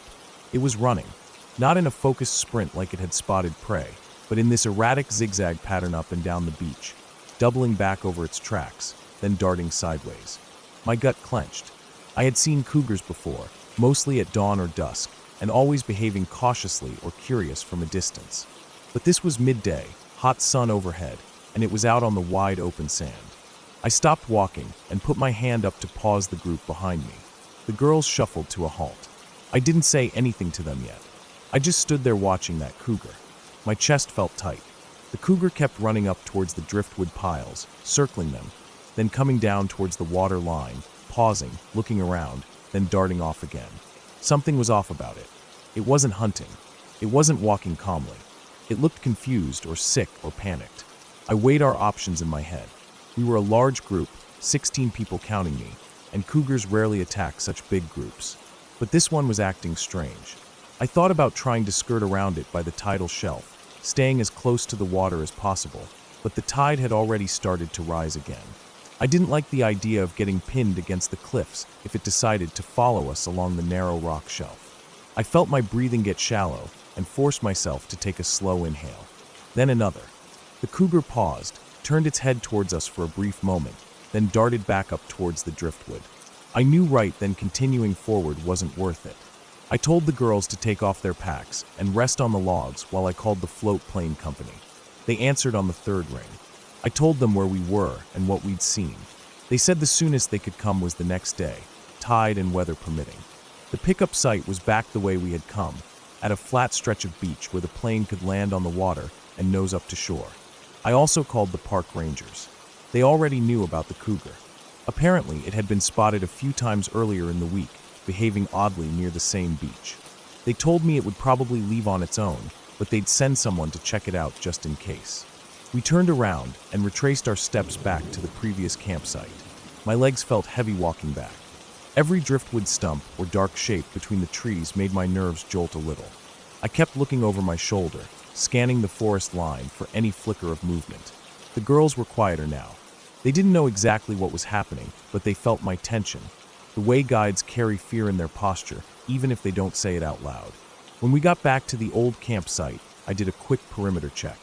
We were on a small shelf above the beach, sheltered by big spruce trees. We set up tents close together in a tight circle. I helped the girls hang their food bags and reminded them to keep their boots and socks inside the tents at night so nothing dragged them off. I barely slept. Every time the branches creaked, I imagined paw steps outside the tent. I lay there in my sleeping bag, staring at the nylon ceiling as the moonlight shifted shadows across it. I thought about how we looked from the forest, 16 small human shapes in thin fabric shelters, warm and unaware. When dawn came, I crawled out stiff and cold. The girls were still asleep in their tents. I stretched my arms overhead, feeling the dull ache in my shoulders and back. Mist curled between the trees. My boots were damp when I put them on. I stood there for a while, just listening. Crows were calling in the distance. The air smelled of salt and wet wood. I grabbed my mug and boiled some water for instant coffee, sipping it as I watched the gray light slowly brighten. Eventually, I told everyone to pack up. We moved as one big slow machine, stuffing sleeping bags, rolling tents, stuffing wrappers into garbage bags. The pickup was scheduled a few hours after high tide, so we needed to move. When we got back to the area where we had seen the cougar, I told them to drop their packs in a cluster while I did a sweep to make sure we hadn't left anything from the day before. I walked along the logs, scanning the sand for candy wrappers or stray straps. That's when I saw them. Fresh cougar tracks, clear as anything. For padded toes, wide heel pad, slightly oval shape, pressed into the sand not even 100 feet from where we had camped. My throat went dry instantly. The tracks were deep and crisp, no rain or tide wash over them. It had come down from the tree-line sometime in the night, walked along the edge of the beach, then turned back up into the forest. I stood there for a moment just staring at them. My scalp felt prickly. I imagined it standing in the shadows, its yellow eyes watching our camp, its tail flicking silently behind it. Maybe it circled closer. Maybe it sat there for hours, listening to the sound of us breathing in our tents. I didn't want to think about it, but my brain wouldn't stop playing images in loops. I hurried back to the group, my boots crunching over the sand. I didn't say anything about the tracks to the girls. No point in scaring them now. I just told them to get ready to move out. We sat there in a tight bunch waiting for the plane, staring out at the choppy water. The wind had picked up and small whitecaps dotted the surface. I kept scanning the forest line over and over, eyes darting from log to log, branch to branch. I felt exposed out there on the open sand. When the plane finally came into view, flying low over the water, the girls all stood up and started waving. The engine roared as it taxied towards us, spraying water to either side. The pilot waved back through the glass. We loaded up fast, passing bags and barrels into the float plane's hold. As I climbed in and buckled myself down, I glanced back at the beach. I felt a tight knot in my chest finally loosen a little. The pilot powered up the engine, and we skimmed across the water, then lifted up into the air. I looked down at the coastline as we rose higher, the forest stretching out dark and dense all the way to the mountains in the distance. As we banked to turn back towards the inlet, I saw a helicopter coming in low over the trees. It was painted white and green. It hovered near the spot where we had seen the cougar and landed in a spray of sand and needles. I could see two figures in ranger uniforms stepping out with what looked like tracking dogs pulling at their leads. They moved across the sand towards the driftwood piles, heads down, scanning for prints. I don't know what happened to that cougar. Maybe it was sick. Maybe it had been injured or was starving, which would explain why it was behaving so strangely in broad daylight and coming so close to humans. But that day stayed with me. The way it ran up and down the beach like it was confused. The way it circled back to our camp in the night. When I closed my eyes that evening back in town, lying in a clean bed with white sheets, I still saw its prints pressed into the wet sand, each pad mark holding the silent memory of its passing. After that trip, I kept thinking about how easy it is to forget we are never really alone out there. We walk along trails thinking we are in control, but there are eyes in the forest that see us long before we ever see them. We plan routes, teach safety protocols, carry bear spray and satellite phones, but in the end we are guests.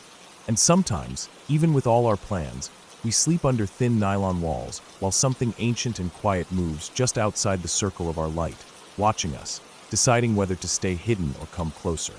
It reminds me every time why I keep my boots by my head, my knife within reach, and why I check the darkness again and again before letting myself close my eyes.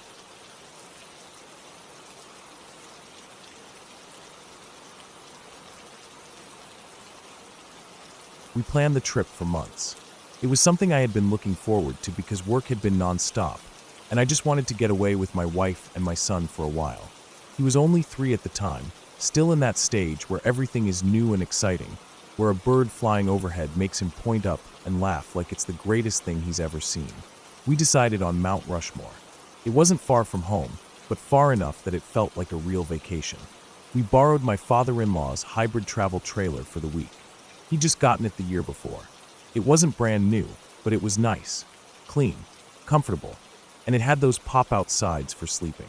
Canvas and vinyl and metal poles that folded out, so it felt like a tent but with a heater and electricity and a real bathroom. We left early in the morning to beat the heat. The drive was beautiful. South Dakota was full of rolling hills and flat lands and sudden rises of dark rock that cut through the earth like scars. As we got closer to Mount Rushmore, the hills turned into forested mountains. Tall pines, tight switchbacks, sudden drops off the side of the road where if you lost control, there wouldn't be any stopping. I tried not to think about that as I drove. My wife sat in the passenger seat reading the signs for tourist traps. My son sat in his car seat, half asleep, head tilted to the side, his mouth open slightly. I looked back at him in the mirror every few minutes. Just checking, just making sure he was okay. We got to the campground mid-afternoon. It wasn't an official K-way or anything, but it was a good campground. Gravel lots for each site, water hookups, electric hookups, picnic tables, and fire rings. The man at the front office gave us a little map. I could tell he'd drawn the roads on himself with a ruler and a black marker. Our spot was near the edge of the campground, tucked up against a slope of pine trees that rose steeply behind us. It felt secluded, which was what I wanted. No noise from other campers. No headlights sweeping past us at night. Just quiet. We set up quickly. I backed the trailer in and got the stabilizers down, hooked up the water and electric, and then popped out the sides. It always made me nervous, those pop-outs. Canvas and vinyl don't feel strong enough when you're used to hard walls, but they make the space feel so much bigger inside. We rolled out the awning too. It was a big awning, maybe 10 or 12 feet, and it gave us plenty of shade. My son ran around underneath it, dragging his little stuffed dinosaur through the dust. My wife laid out the folding chairs and set up his small plastic table with his toy trucks on top. It felt good, peaceful. The air smelled like pine needles and dry earth. The sun filtered through the branches and left shifting patterns on the camper. I remember thinking, this is it. This is what I needed. No deadlines. No customers yelling on the phone. No noise except the breeze and my son's soft humming as he played. We made an easy dinner that night. Hot dogs over the fire. My son ate half of his before deciding he liked the bun better than the hot dog. My wife had a hard cider, and I drank a beer. We sat by the fire until he started yawning so much that we knew it was time for bed. Inside the trailer, we turned on a small battery lantern, brushed our teeth, and climbed into the pop-out beds. My wife and I slept on the bigger one on the passenger side of the trailer. My son slept in the smaller one on the other side. I lay there for a while, listening to the forest sounds outside. The crickets, the rustle of leaves, a distant owl. The canvas felt thin between us and the world, but I liked it. It reminded me of when I used to tent camp with my dad, just hearing everything at night. I fell asleep to the sound of my son's gentle breathing from across the trailer. I don't know what time it was when I woke up. The first thing I noticed was the sound. At first, I thought it was just wind. Strong wind, blowing through the pines and shaking them so hard I could hear the branches hitting each other. But then I heard the rain. Heavy, hard rain, pelting the canvas above my head so loud it sounded like gravel being poured onto a metal roof. I opened my eyes and could see flashes of light. Lightning, bright enough that it lit up the entire trailer for a split second each time. The thunder came seconds later, shaking the camper. I lay there for a minute listening, feeling the canvas walls shake each time the wind gusted. And then I felt it. The trailer lifted. Just a little, but enough. Enough that my chest tightened and I sat straight up. I unzipped the little window on the side. Rain hit my face instantly. Cold, sharp rain. I looked out into darkness. Each flash of lightning showed me the awning. It was thrashing up and down, bent at a weird angle. One of the metal legs was dangling off the side of the trailer. The wind was so strong it was pushing the entire trailer up off the stabilizers on one side, just slightly, just enough to feel it under me as the weight shifted and the frame groaned. My wife was awake by then. I could see her eyes wide open in the dark, but I didn't say anything. I just swung my legs out and shoved my feet into my shoes. The rain was so loud I couldn't hear anything else. No words if she was speaking. No sounds from my son, though I could see his small shape still lying curled up under his blanket on the other side. I opened the camper door and was hit with the full force of the storm. The wind almost pushed me back inside. Rain stung my face, so hard I had to close my eyes as I stepped down onto the gravel. I could barely see. Water ran in sheets across the ground. My socks were wet within seconds as rain poured into my shoes. Lightning flashed again, and I could see the awning clearly for just a moment. One of its legs was still attached, bent almost sideways. The other was gone, snapped off at the top, and lying twisted on the ground. The canvas part of the awning was flapping so violently I thought it was going to tear off completely. I reached up, trying to grab the handle to crank it in. My fingers slipped off the wet metal twice before I finally got a grip. The wind was so strong that each time I tried to crank, it resisted me. The entire awning wanted to lift up and away, like a parachute trying to take off. Lightning flashed again. Thunder cracked so loud and close that I felt it in my chest. The smell of ozone burned in my nose. I kept cranking. My hands were numb and shaking, half from the cold rain and half from fear. I felt like at any moment the wind could just pick me up and throw me across the campground. I finally got the awning rolled in far enough that the flapping stopped. The metal leg was still bent sideways, sticking out at an angle like a broken arm. I couldn't do anything about it. I turned to go back inside. That's when I saw the hail. The first few pieces bounced off the gravel with a sound like rocks. They were small at first, then bigger. Marble size, then golf ball size. The noise when they hit the roof of the trailer was deafening.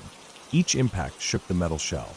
I ran back up the steps and dove inside, slamming the door behind me. My wife was sitting up in bed, holding our son in her arms. He was awake now, crying softly, half from the noise and half from the cold draft coming through the seams of the pop-out. The hail hit the vinyl sides so hard that I thought it would rip right through. Each strike made the canvas bulge inward before popping back out. I went to his side of the pop-out and pressed my hands against the vinyl, half thinking I could hold it in place if the hail tore through, even though I knew how stupid that was. My hands shook against the cold surface. The thunder rumbled continuously, overlapping claps that never seemed to end. The lightning was so bright and constant now that it felt like daylight, but a violent, flickering daylight that hurt my eyes. We sat there for what felt like hours, but it was probably only 15 or 20 minutes. My son cried himself out and just clung to my wife, his eyes wide and unfocused. The trailer kept lifting slightly on the wind gusts. Each time it felt like it was about to flip over. I pictured it happening. I pictured the wind getting under the trailer, lifting it onto its side, throwing it down the slope into the trees. I pictured the pop-out canvas ripping open, and my son flying out into the hail and wind and lightning. I sat there, feeling my hands go numb against the cold vinyl, thinking about how stupid I was. How I had brought my family out here thinking it would be peaceful and fun, and now they might die because of it. Eventually the wind slowed. The hail turned back into heavy rain. The lightning moved further away, the thunder coming with longer gaps between the rumbles.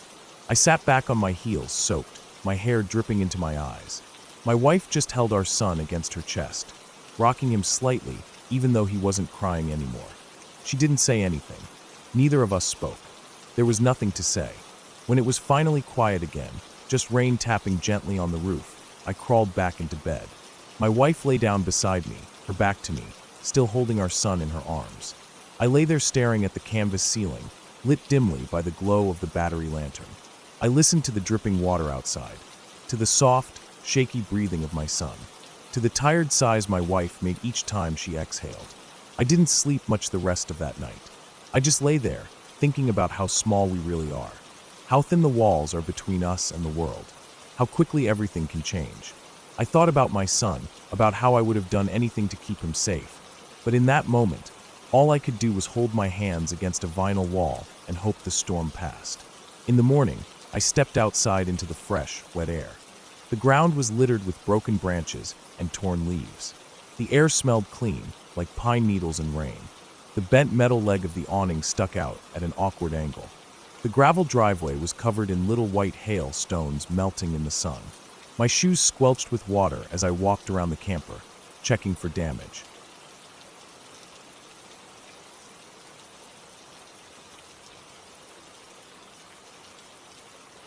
I never really thought much about danger out there.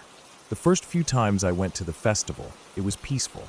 Just a bunch of hippies and old folks, artists and musicians, people dancing around the fire with their drums and flutes, people sleeping under the stars, kids running around with glow sticks, the smell of incense, campfire smoke, and damp earth mixing into something I started to crave each spring and fall.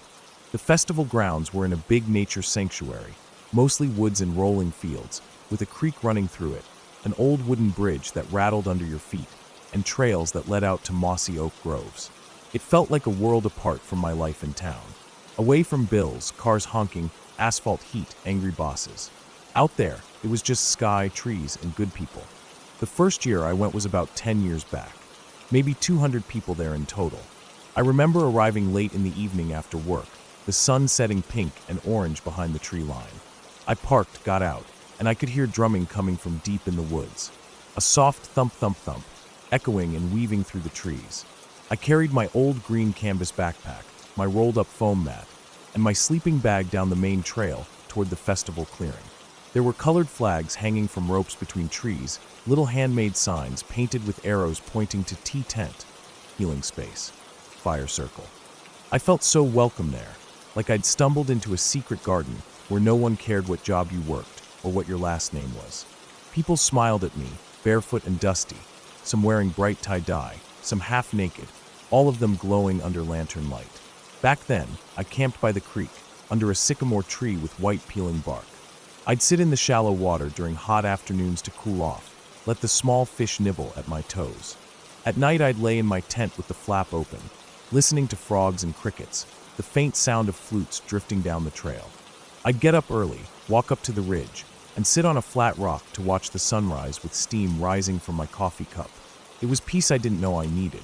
I kept coming back year after year, making friends with people who felt like family. But as time went on, things started to change. The place was still beautiful, the old trees still stood watch over us, the creek still burbled along its bed, but the crowds got bigger. Word got out in the nearby town that there was a big party happening out in the woods. At first it was just a few new faces, younger folks with pickup trucks blasting country music as they drove in, a bit louder, a bit rougher, but still mostly respectful. But each year the number of them grew. Last year there were over 500 people at the May Festival. The vibe was different. Fewer drummers and dancers, more drunk people stumbling around with beer cans, more trash left on the trails, more folks blasting loud recorded music late at night, drowning out the flutes and drums. I kept coming back anyway. It was my place, my people, my trees. And honestly, I wanted to help keep it safe. That's why I volunteered for night security last year.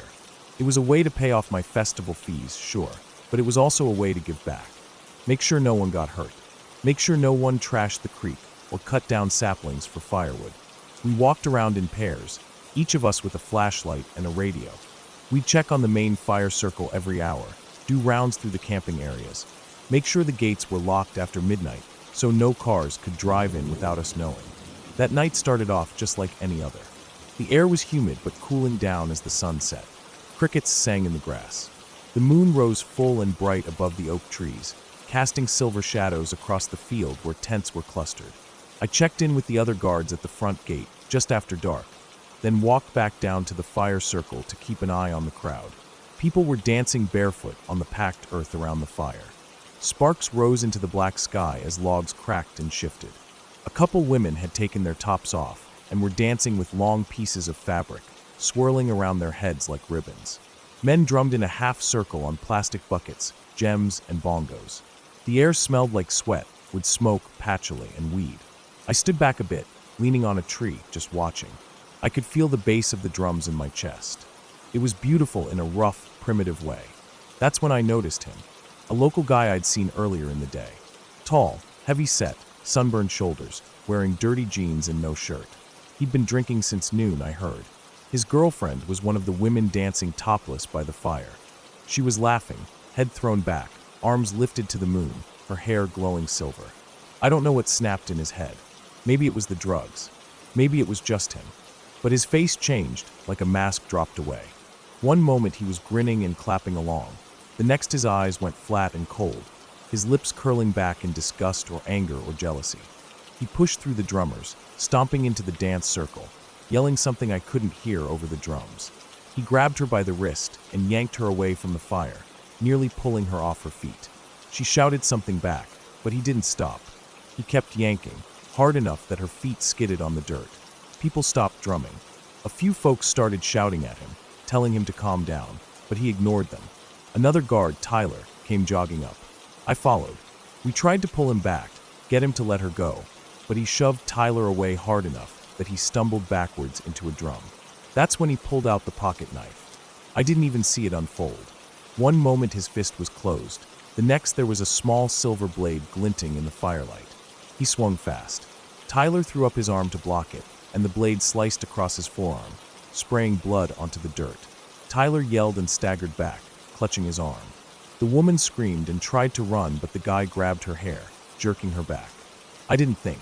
I just lunged, wrapped my arms around his chest from behind, locking his arms up over his head, my forearms under his biceps, my hands behind his neck, locking it in tight, pulling his shoulders back until I felt his joints strain. His knife hand went limp. He dropped the blade. The woman scrambled away on her hands and knees, sobbing. Tyler was pale, kneeling in the dirt, blood running down his fingers onto the ground. The guy didn't give up. He thrashed and twisted, trying to kick back at my shins, trying to elbow me in the ribs, but I kept the lock tight. My chest burned from holding him still. His sweat soaked my arms. I could smell the sour reek of beer and sweat and damp dirt rising off him. His skin was slick, and every time he twisted I thought I'd lose my grip, but I didn't. I just focused on breathing slow and staying planted, my boots grinding into the dirt for better grip. He snarled, this low animal growl, his whole body trembling with rage. He sounded like a feral dog caught in a steel trap. People gathered around, but kept their distance. I saw Tyler tying a tourniquet around his upper arm with a bandana, his lips pale, hands shaking so bad he fumbled the knot twice before getting it tight. I kept my eyes on him while holding the drunk in the lock. I watched his blood drip onto the dirt, watched his face go waxy under the flickering firelight. My arms felt like they were tearing at the shoulders, holding this thrashing man still for what felt like forever. My chest burned, my wrists burned, my knees trembled. The guy's breathing grew ragged, foam gathering at the corner of his mouth as he cursed and screamed, his voice hoarse and cracking. Spit sprayed my arms and face. I didn't care. I just held on. The radio on my belt crackled. Someone said the police were on the way, but they were coming from town, almost 30 minutes out. I remember thinking 30 minutes had never felt so long in my life. I focused on each breath, each second, counting in my head to keep myself calm. He twisted again and almost broke free. I grunted and tightened the lock, feeling the tendons in his shoulders stretch under my grip like old leather straps about to snap. He screamed again, a sound that came out broken, almost like he was crying. I felt his chest heave under my forearms, his heart pounding so hard I could feel it against my own arms. Someone brought over zip ties. We tried to get his wrists bound, but he kept twisting and jerking. I just held him until he finally slumped forward, exhausted, still cursing under his breath, his sweat dripping onto the dirt. His breath came in ragged wheezes.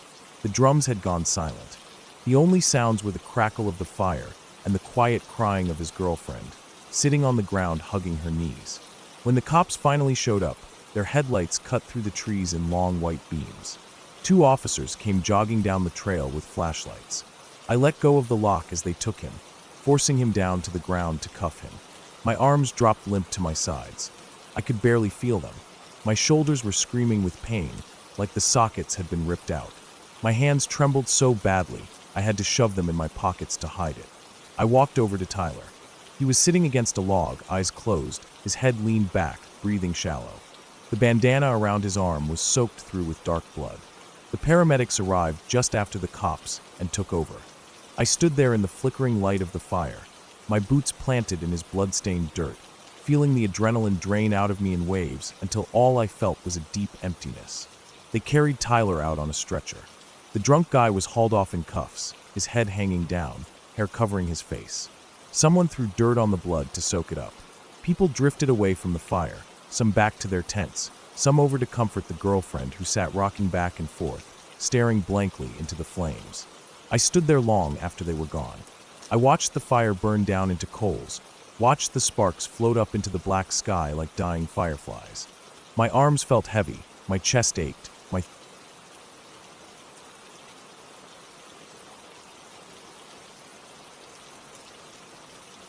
I still remember that camping trip like it happened last week. I was about 13 years old back then, in Scouts, and our troop went to Joshua Tree National Monument in California. That place isn't like any regular forest campsite. It's mostly rocky sand, stubby shrubs, Joshua trees that look like alien plants, and giant piles of boulders everywhere. There are no big leafy trees like in a normal forest, no soft pine needles on the ground, no thick dirt, no streams or ponds nearby. It just feels dry and quiet and wide open, with every small sound carrying a long way across the sand and stone. I remember feeling excited when we drove up in the evening. The sun was going down behind the mountains far away, making everything glow orange and pink, and the giant rock formations cast these sharp, dark shadows across the ground. Our troop had about 20 kids plus a few adult leaders. Most of them set up their tents in a big loose circle around the fire pit that had been dug out years ago by other campers. It was just a circle of blackened rocks with a flat, sandy area in the middle. I think everyone liked feeling close to each other and to the fire, but Matt and I thought we were too cool for that. We wanted to set up our tent away from everyone else, out where it felt like real adventure. We found a flat, sandy spot about 100 feet from the main group. There were a couple big boulders to our right, like 20 feet tall, and to our left was open desert scattered with small Joshua trees and scrub bushes. We pitched our small 2-person A-frame tent, staking it down tight because the wind at night could come in strong and cold. I remember rolling out my sleeping bag, shaking it hard to get rid of any little thorns or pebbles that might be inside, then putting my backpack up against the back of the tent as a pillow. Matt did the same. After that, we went down to the campfire to eat dinner with everyone. That evening was pretty normal. We roasted hot dogs on metal skewers, burned marshmallows on purpose just to flick the flaming sugar off into the fire, and listened to Mr. McBird, our scoutmaster, tell us about the plan for the hike tomorrow. We would be doing about 6 miles up and around the bigger rock formations to learn navigation. After the meeting, we sat around the fire and talked about school, movies, and girls, and one of the dads told a dumb joke about aliens stealing his socks last time he camped here. Around 9:30 or so, people started drifting off to their tents. Matt and I stayed at the fire a little longer, staring at the glowing coals in silence. I remember feeling the cold really start to settle in by then, so we decided to go to our tent. We used our flashlights to walk across the sand and gravel back to our spot. Every step crunched, like stepping on dry cereal, because the ground was made of tiny sharp pebbles mixed with sand. Even our soft rubber-soled shoes made noise. The cold air felt thick and empty around us, and when we zipped ourselves into the tent it felt a little safer, warmer, like we were in our own small house. At first it was peaceful. We lay there in our sleeping bags, zipped up tight with only our noses sticking out because of the cold. The nylon walls of the tent flapped a little whenever a gust of wind came through. And outside it was so silent we could hear the sand grains rolling against the tent fabric. I could see Matt's face in the dim light from my small battery lantern, and he just looked tired, not scared or worried about anything. We said goodnight to each other and turned off the lantern. I closed my eyes, listening to the wind, feeling my heart slow down from the day's excitement. I'm not sure how long I lay there awake. Maybe 30 minutes. Maybe an hour. I couldn't tell. But I suddenly noticed this sound, like crunch, crunch, crunch, coming from outside the tent. Heavy footsteps on the gravel and sand. At first I didn't think much of it. I just lay there in the dark, eyes wide open, thinking it must be one of the adult leaders coming to check on us. But the steps sounded different from normal walking. They were big steps, slow and heavy, not rushed or casual. Each footfall made a grinding noise in the sand that felt deep, like whoever was out there weighed a lot more than us kids. I remember my heart starting to beat faster, and my breathing turning shallow. I turned my head slowly towards Matt's side, listening. The footsteps stopped. I held my breath, waiting for them to start again, and then they did. Crunch, crunch, crunch. They seemed to move from the left side of the tent to the right, about 10 or 15 feet away. They didn't sound like light, fast steps of a kid trying to prank us, and they didn't sound like the steps of an animal scurrying around.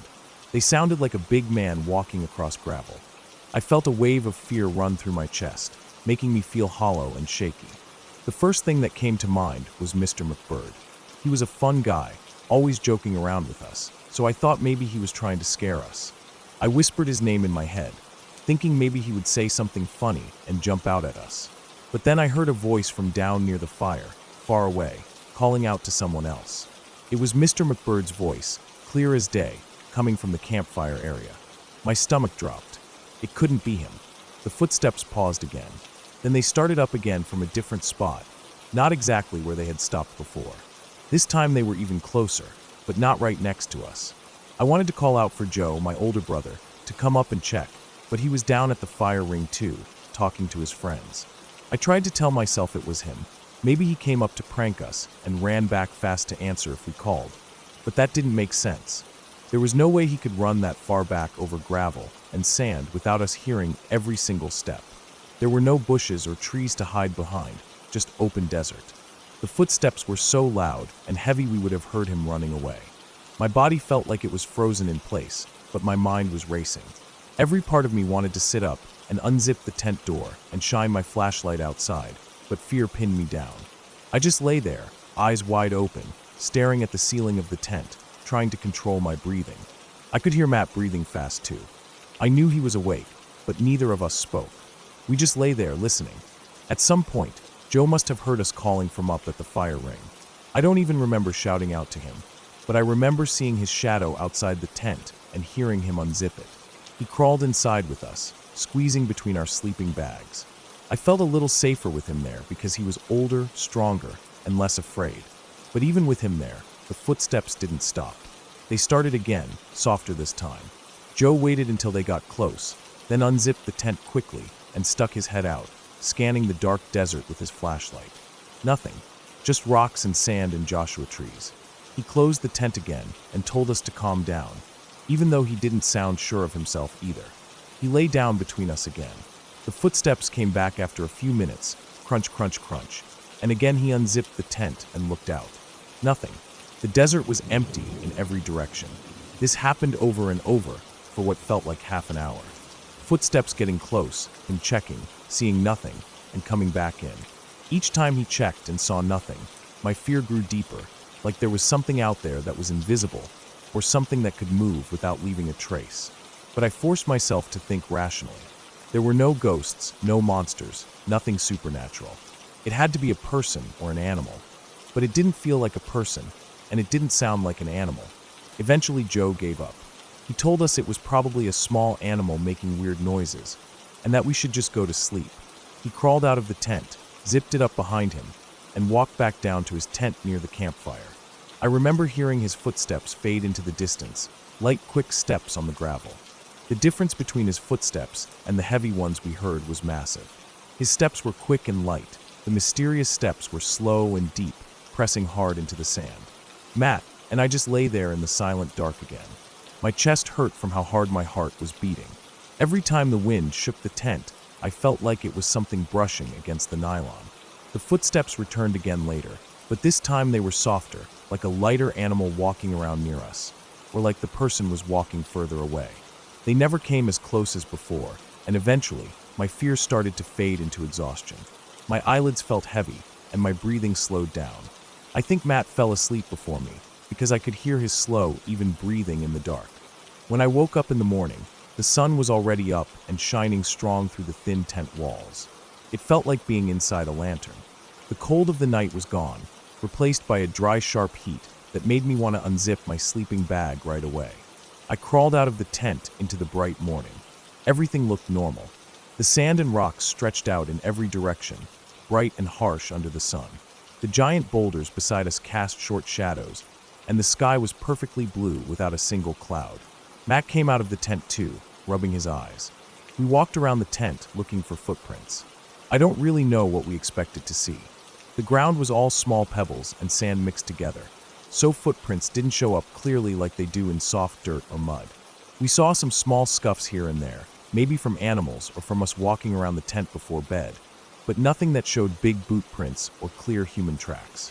When we walked back down to the fire ring, everyone was eating breakfast, heating up instant oatmeal, and drinking from metal cups. We asked around casually if anyone was walking around our tent last night. Everyone shook their heads or laughed it off. We even asked the little kids, but none of them had left their tents. The adults said no too. No one admitted it later either. Not that day, not on the drive home, not at the next troop meeting. And I believed them. No one ever confessed to sneaking up there to prank us. And honestly, the footsteps didn't sound like a prank.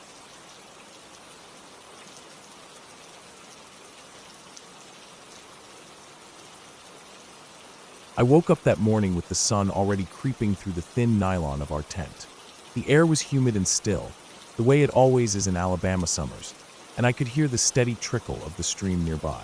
My brother was already up, crouched outside with his small portable stove, heating water for coffee. I could smell it mixed with the damp earth and the smoke from last night's fire that still clung to the camp. We spent most of that morning hiking along the trail, looking for animal tracks in the soft mud near the stream. He showed me deer prints, raccoon prints, and pointed out where a turtle had slid into the water overnight. We didn't talk much. We never really had to. He was always quiet, the type who watched before he spoke.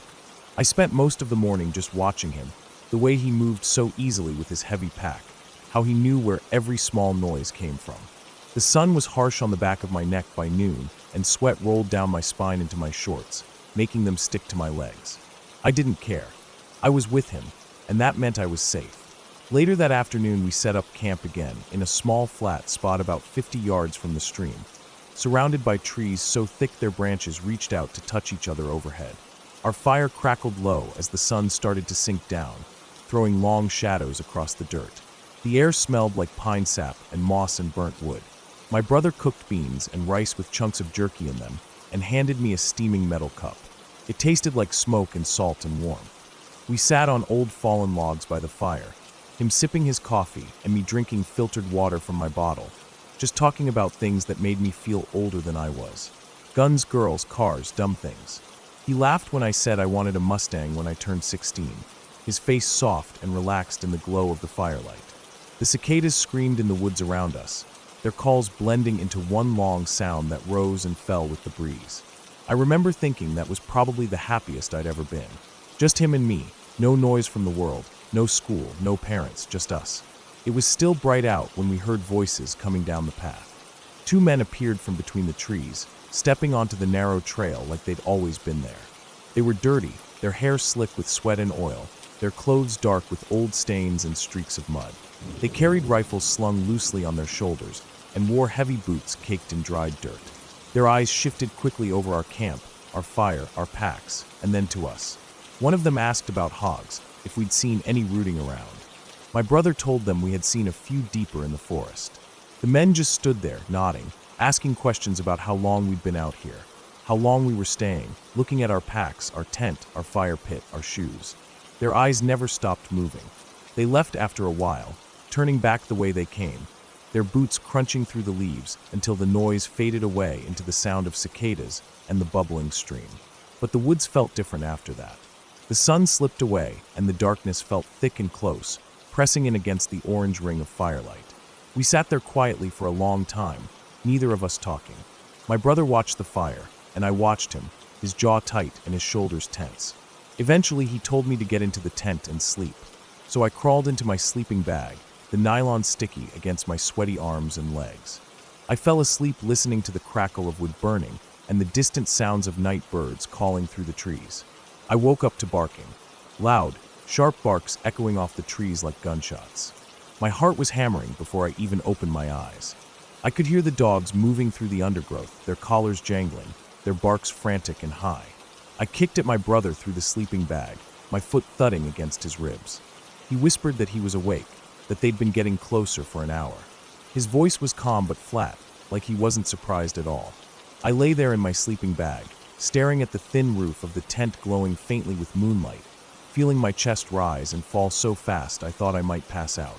The dogs barked and whined, their voices getting closer and then further away, over and over.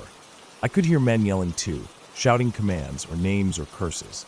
Their voices were deep and carried easily through the still woods. My brother whispered again, saying they were hunting hogs with the dogs. That's how it's done. The words calmed me just enough to let sleep drag me back under, though the noise of the dogs still circled the edges of my dreams. I don't know how long I slept before he woke me again. His hand gripped my shoulder hard enough to hurt, shaking me awake. He told me to put my shoes on quickly and be quiet. My heart jumped back into my throat, and I scrambled out of my sleeping bag, sliding my feet into my shoes with shaking hands. The barking and yelling were still there, drifting through the trees like smoke. I stepped out of the tent into the cold, damp air, and he bent down, telling me to climb onto his back. I did, wrapping my arms around his thick neck, feeling the straps of his pack pressing into my knees as he walked silently up the hill away from our camp. He moved so quietly I could barely hear his boots on the wet leaves. The moon was bright enough that I could see the silver shape of the stream down below, the faint orange glow of our dying fire flickering between the tree trunks. He set me down in a thick clump of bushes, and I crawled in deeper, feeling the wet branches scrape against my arms and neck. He lay down beside me, pulling his pistol from his holster and racking the slide with a quiet metal sound. I could hear my own breathing, fast and ragged, but his was slow and deep. He looked out at the camp through the bushes, the barrel of his pistol steady as stone. The dogs came first, 4 of them, dark shapes moving fast between the trees, their noses to the ground, whining and barking as they circled the tent. Then came the men, 5 of them, their flashlights cutting through the darkness in harsh white beams. 2 carried rifles, one slung casually over his chest, the other holding his like he was ready to shoot at anything that moved. Their voices were low and rough as they spoke to each other, their words blending with the barking of the dogs. They walked around our camp, shining lights into the tent, poking at our packs, looking around like they were deciding something.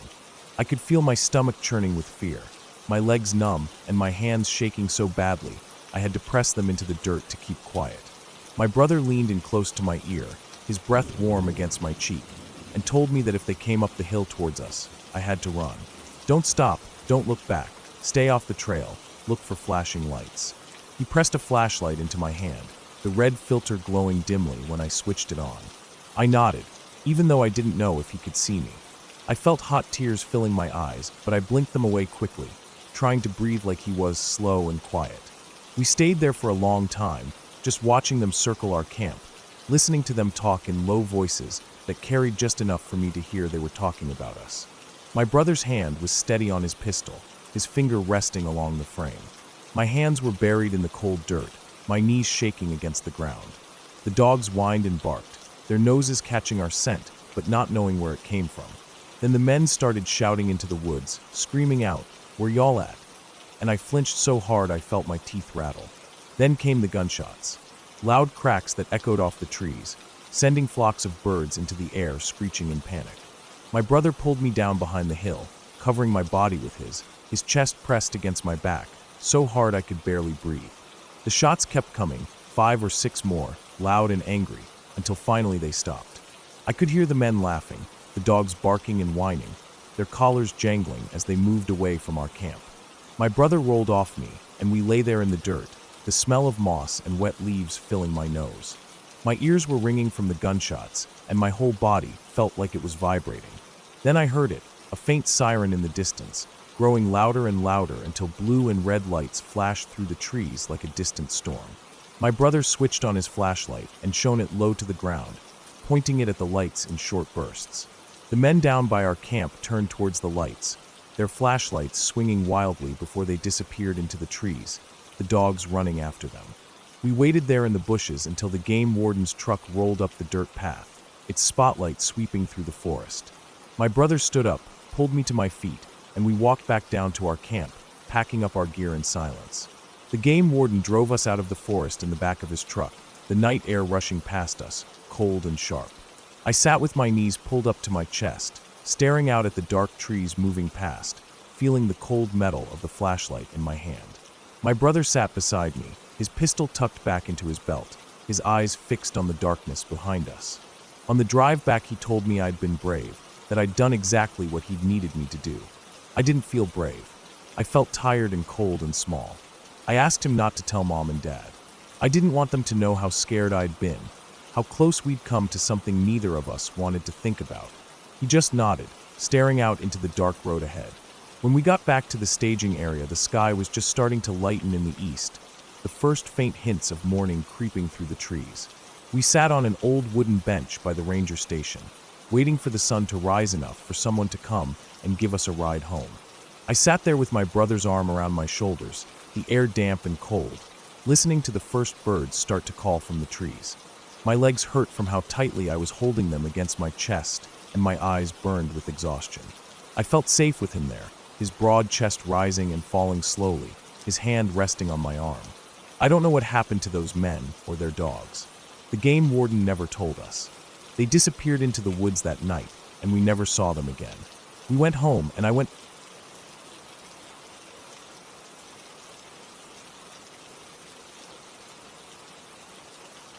I still remember that night like it just happened. My girlfriend and I had driven up to Loon Lake for the 4th of July weekend back in 2014. We loved camping, and that place was perfect for it. It wasn't a formal campground with sites lined up and rules posted everywhere. It was dispersed camping, which meant you just found your own spot out in the trees or near the lake and set up. You could hear the wind moving through the pines all day. At night, it got so quiet that every branch crack or animal footstep in the needles sounded like it was right next to you. We found a little spot off a dirt road. The lake was about a quarter mile down a faint trail, hidden behind thick pine trees and huge granite boulders. Our site was flat and covered in soft pine needles. We set up the tent facing a small clearing so we could sit out and look up at the stars later.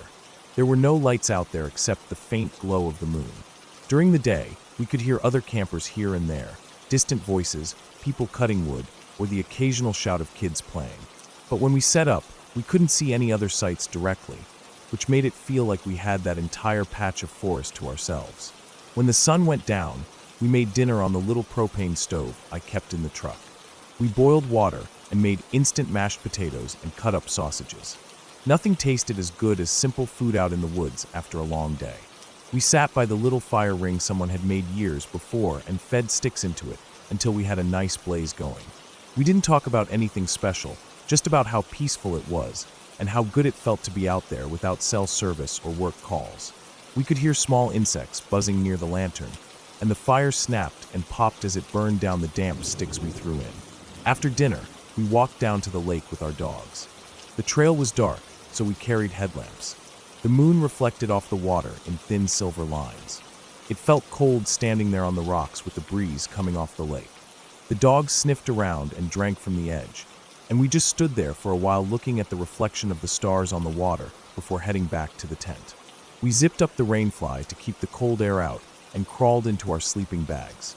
I lay there listening to the breeze move through the treetops and the distant sound of frogs near the lake. Everything felt so calm that I didn't think twice before drifting off to sleep. At some point in the night, I woke up to my dogs shifting around. I could hear a distant voice at first, just a low mumble. I checked my watch. It was just after 1 a.m. At first, I thought it was campers just talking late into the night, maybe laughing or drinking. But after a few seconds, I could tell it wasn't normal conversation. The voices were sharp, angry, and getting louder. My girlfriend was still asleep, so I stayed quiet and tried to listen without waking her up. The sound was coming from the east of us, maybe 100 yards away through the trees. I couldn't see them, but from earlier in the evening I knew there was a group camping out that way. When we'd walked the dogs before sunset, I saw a small clearing with 2 different vehicles parked there. One looked like an old red Jeep Cherokee with a rooftop carrier, and the other was a newer silver SUV. At the time, I thought it was just one big group, but now listening to the yelling, I realized there were actually 2 groups over there. The voices sounded different. One was a younger guy with a typical American accent, and the other was a deeper voice with an Eastern European accent, thick and rough. I lay there on my side, staring at the wall of the tent lit up faintly by the moonlight coming through the mesh. My dogs shifted again, ears perked. The yelling got louder, and then I heard a woman's voice shouting something. I felt my chest tighten as the anger rose in their words.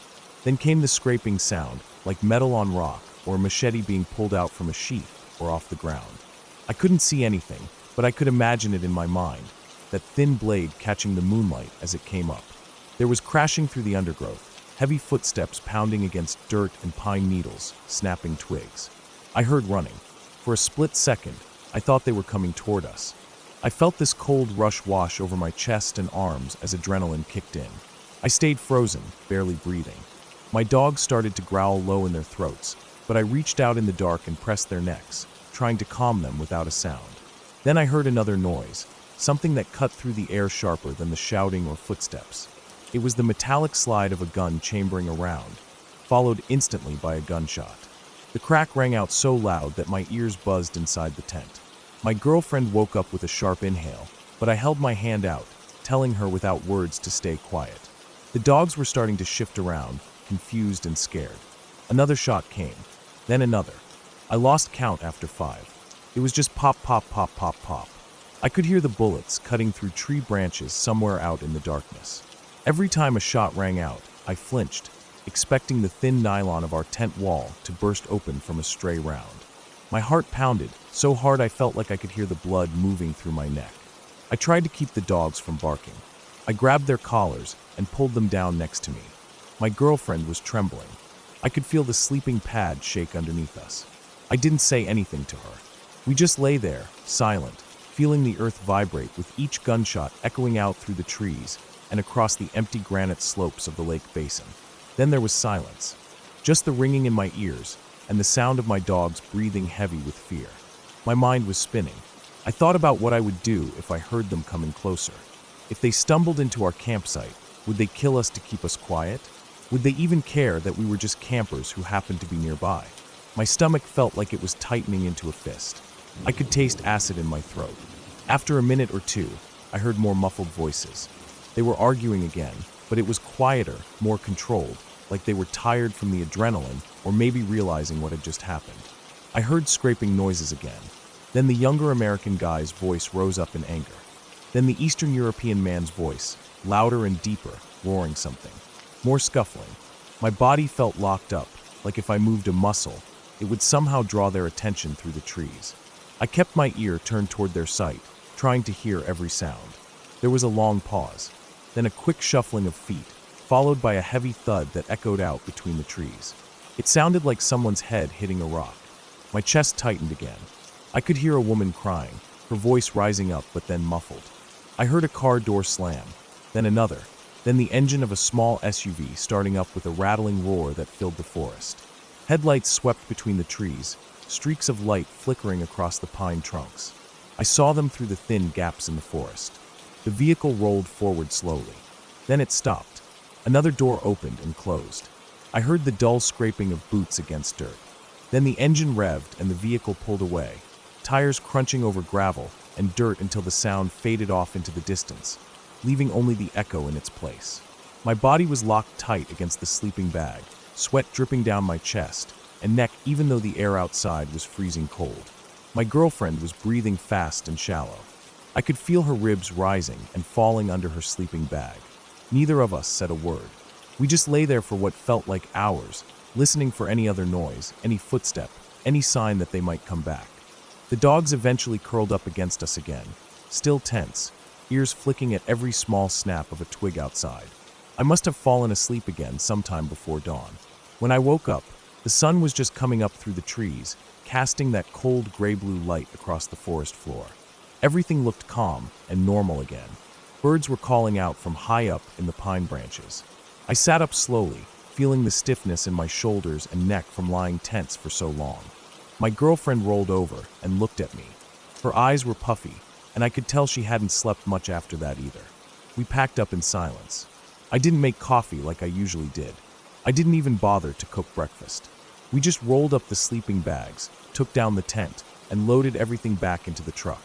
As I tied down the last strap on the cooler, I looked off through the trees toward where the other campsite had been. I couldn't see anyone. I couldn't hear anyone either.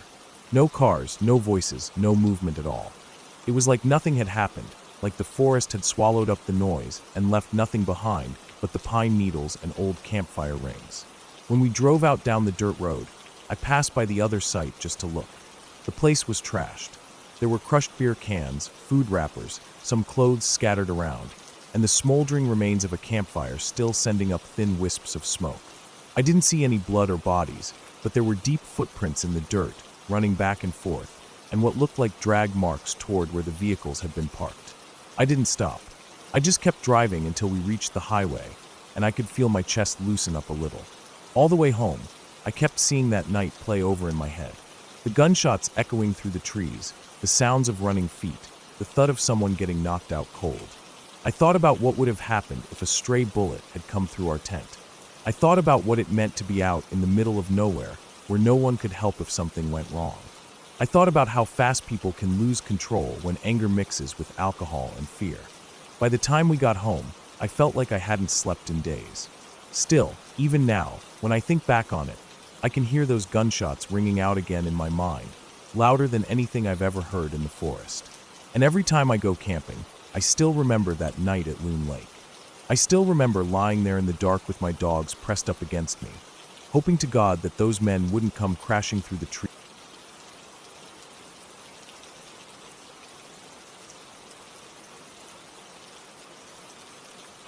I always loved the rolling hills and quiet wind of the prairie.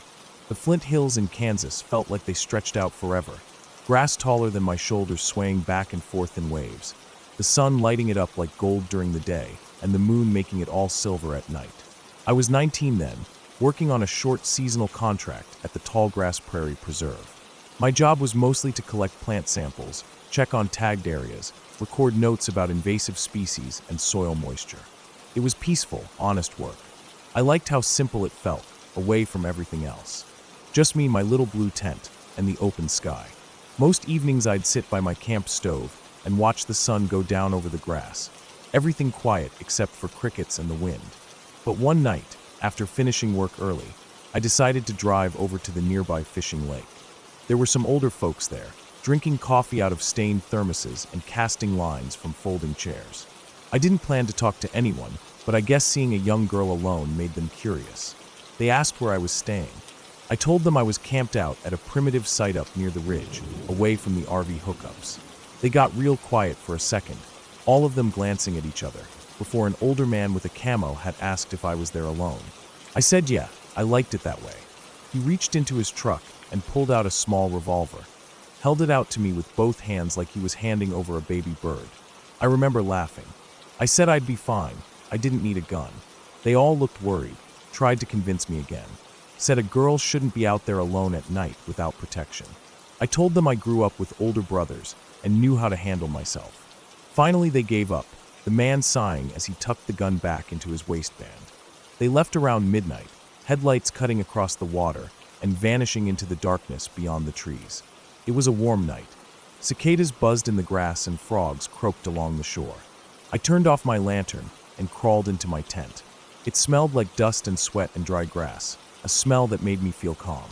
I lay there listening to the crickets until my mind went quiet and I drifted off.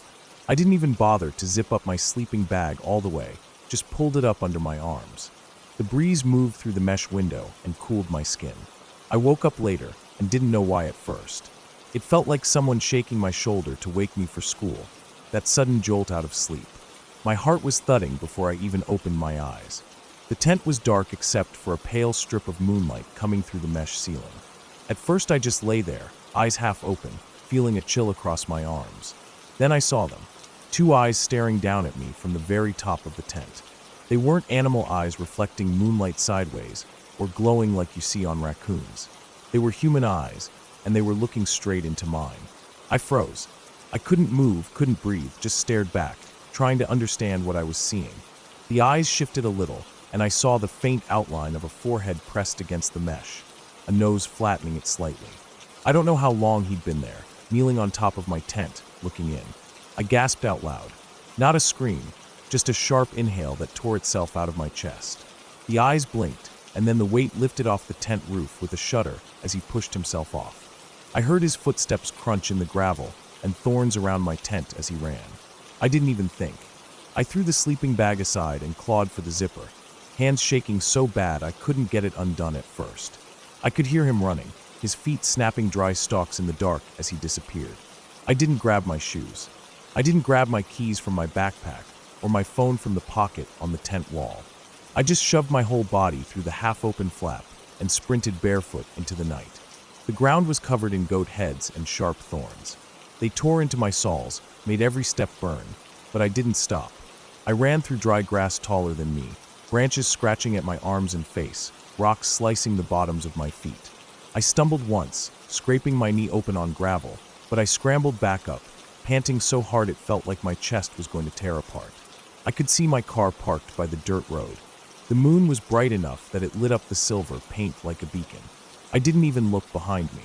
I didn't care if he was chasing me or watching me or hiding. I just ran. My breathing was ragged, every inhale tasting like blood and fear. When I reached the car, I grabbed the handle and pulled so hard it felt like I was going to rip the door off. It was locked. My keys were in my backpack inside the tent. For a second, I just stood there shaking, blood running down my leg from my knee, feet burning and raw, my heart smashing into my ribs like it was trying to escape. I didn't know what to do. I didn't want to go back to the tent. I didn't want to stand there in the open either, an easy target if he came back. Finally, I ran around to the passenger side and felt under the frame. My dad always kept a spare key under the wheel well back home, and I'd copied the habit. My fingers found the magnetic box, and I yanked it open, grabbing the little spare key with shaking hands. I unlocked the door and threw myself inside, slamming it shut and locking it again so fast I almost jammed the button. I curled up in the driver's seat, shaking so bad I couldn't put the key in the ignition at first. My hands kept missing. When I finally got it in, I turned it and the engine roared to life, loud in the silent hills. I flicked on my headlights, the beams cutting across the gravel lot and the prairie grass. I didn't see anyone. I didn't see movement or hear footsteps. It was like he'd melted away into the night. But I couldn't make myself calm down. My whole body felt like a live wire, vibrating with fear. I didn't care about leaving my tent or my shoes or my backpack behind. I slammed the car into reverse, tearing across the lot, gravel spitting out from under the tires. And then I was on the dirt road, bouncing so hard I thought my head would hit the roof. I drove fast, too fast, headlights shaking across the hills and tall grass, until I reached the little town about 30 minutes away. I pulled into the first motel I saw, a squat brick building with flickering neon lights. The sign said 24-hour check-in. I parked crooked in front of the office, ran inside barefoot, feet leaving little bloody prints on the concrete. The clerk behind the counter barely looked up from his phone. I slapped down my debit card and didn't even listen to what he said, just grabbed the key he slid over and hurried to the room. The door squealed when I pushed it open. The carpet smelled like mildew, and there were crushed brown recluse spiders in the corners. I didn't care. I locked the door, shoved the little chain lock across, then sat down on the bed and started to cry. My feet were full of thorns and tiny shards of gravel, little dots of blood blooming on the stained carpet under me. My knee was scraped raw, and dirt was ground into the wound. I could hear water dripping in the bathtub and the hum of the broken air conditioner. The bedspread smelled like cigarette ash and sweat. I pulled it around me anyway, needing to feel something over my shoulders, something solid. I didn't sleep the rest of the night. I just sat there listening to every sound. heart thumping hard every time I thought I heard someone outside the door. At sunrise, I finally calmed down enough to pull the thorns out of my feet one by one, using my fingernails to dig them out, wincing with each sting. The cuts were shallow, but there were so many of them, like 100 little needles buried under my skin. When the sun rose all the way, and I could hear cars driving past on the highway outside, I felt safe enough to stand up. My feet hurt with every step as I walked to the bathroom to wash my knee and splash water on my face. The mirror was cracked down the middle. I looked like hell, hair tangled, face pale, eyes swollen from crying all night. I used a washcloth to scrub the blood off my feet and picked the last few thorns out with the edge of a broken bobby pin I found on the floor. Then I limped back to the bed and sat there staring at the peeling wallpaper for a long time. Later that morning, I drove back to the campsite. I went slow, scanning the fields and roadsides the whole way, but I never saw anyone. When I pulled up, my tent was still there, the flap hanging open where I'd torn it in my panic. My shoes were sitting half in and half out of the doorway. I grabbed them, checked my backpack, and packed everything up as fast as I could, hands shaking with every zip and fold. I never saw footprints around the tent except for my own and the faint drag marks where he'd slid off the roof. But I didn't care about details then. I just wanted to leave. I drove straight back to the preserve headquarters and told my supervisor I was done with field camping. I didn't tell her why. I just said I'd finish my data collection in daylight hours and commute in from town each day. She gave me a look like she knew something was wrong, but she didn't press it. I spent the next few nights in that same brown recluse-infested motel. I checked under the sheets and behind the curtains and under the sink every hour, convinced he'd somehow find me there too. But he never did. No one ever came for me again. When my contract ended, I packed my little car with all my gear and drove away from the Flint Hills, the sun rising behind me as I crossed into Oklahoma. I never went camping alone after that. The memory stayed with me, vivid and sharp, the way my feet burned against the gravel as I ran barefoot through the darkness, the way his eyes looked staring down through the mesh, dark and blank like a doll's eyes, like he was looking at an animal in a cage. Even now, years later, when I close my eyes at night, I can still see them looking down at me in the dark. It's funny. I always thought the worst thing out there in the prairie was a coyote or a stray bull. I never thought it would be another person. Looking back, I wish I'd taken that revolver when they offered it to me. Maybe I wouldn't have needed it. Maybe he wouldn't have come back if he'd known I had it. Or maybe it wouldn't have changed.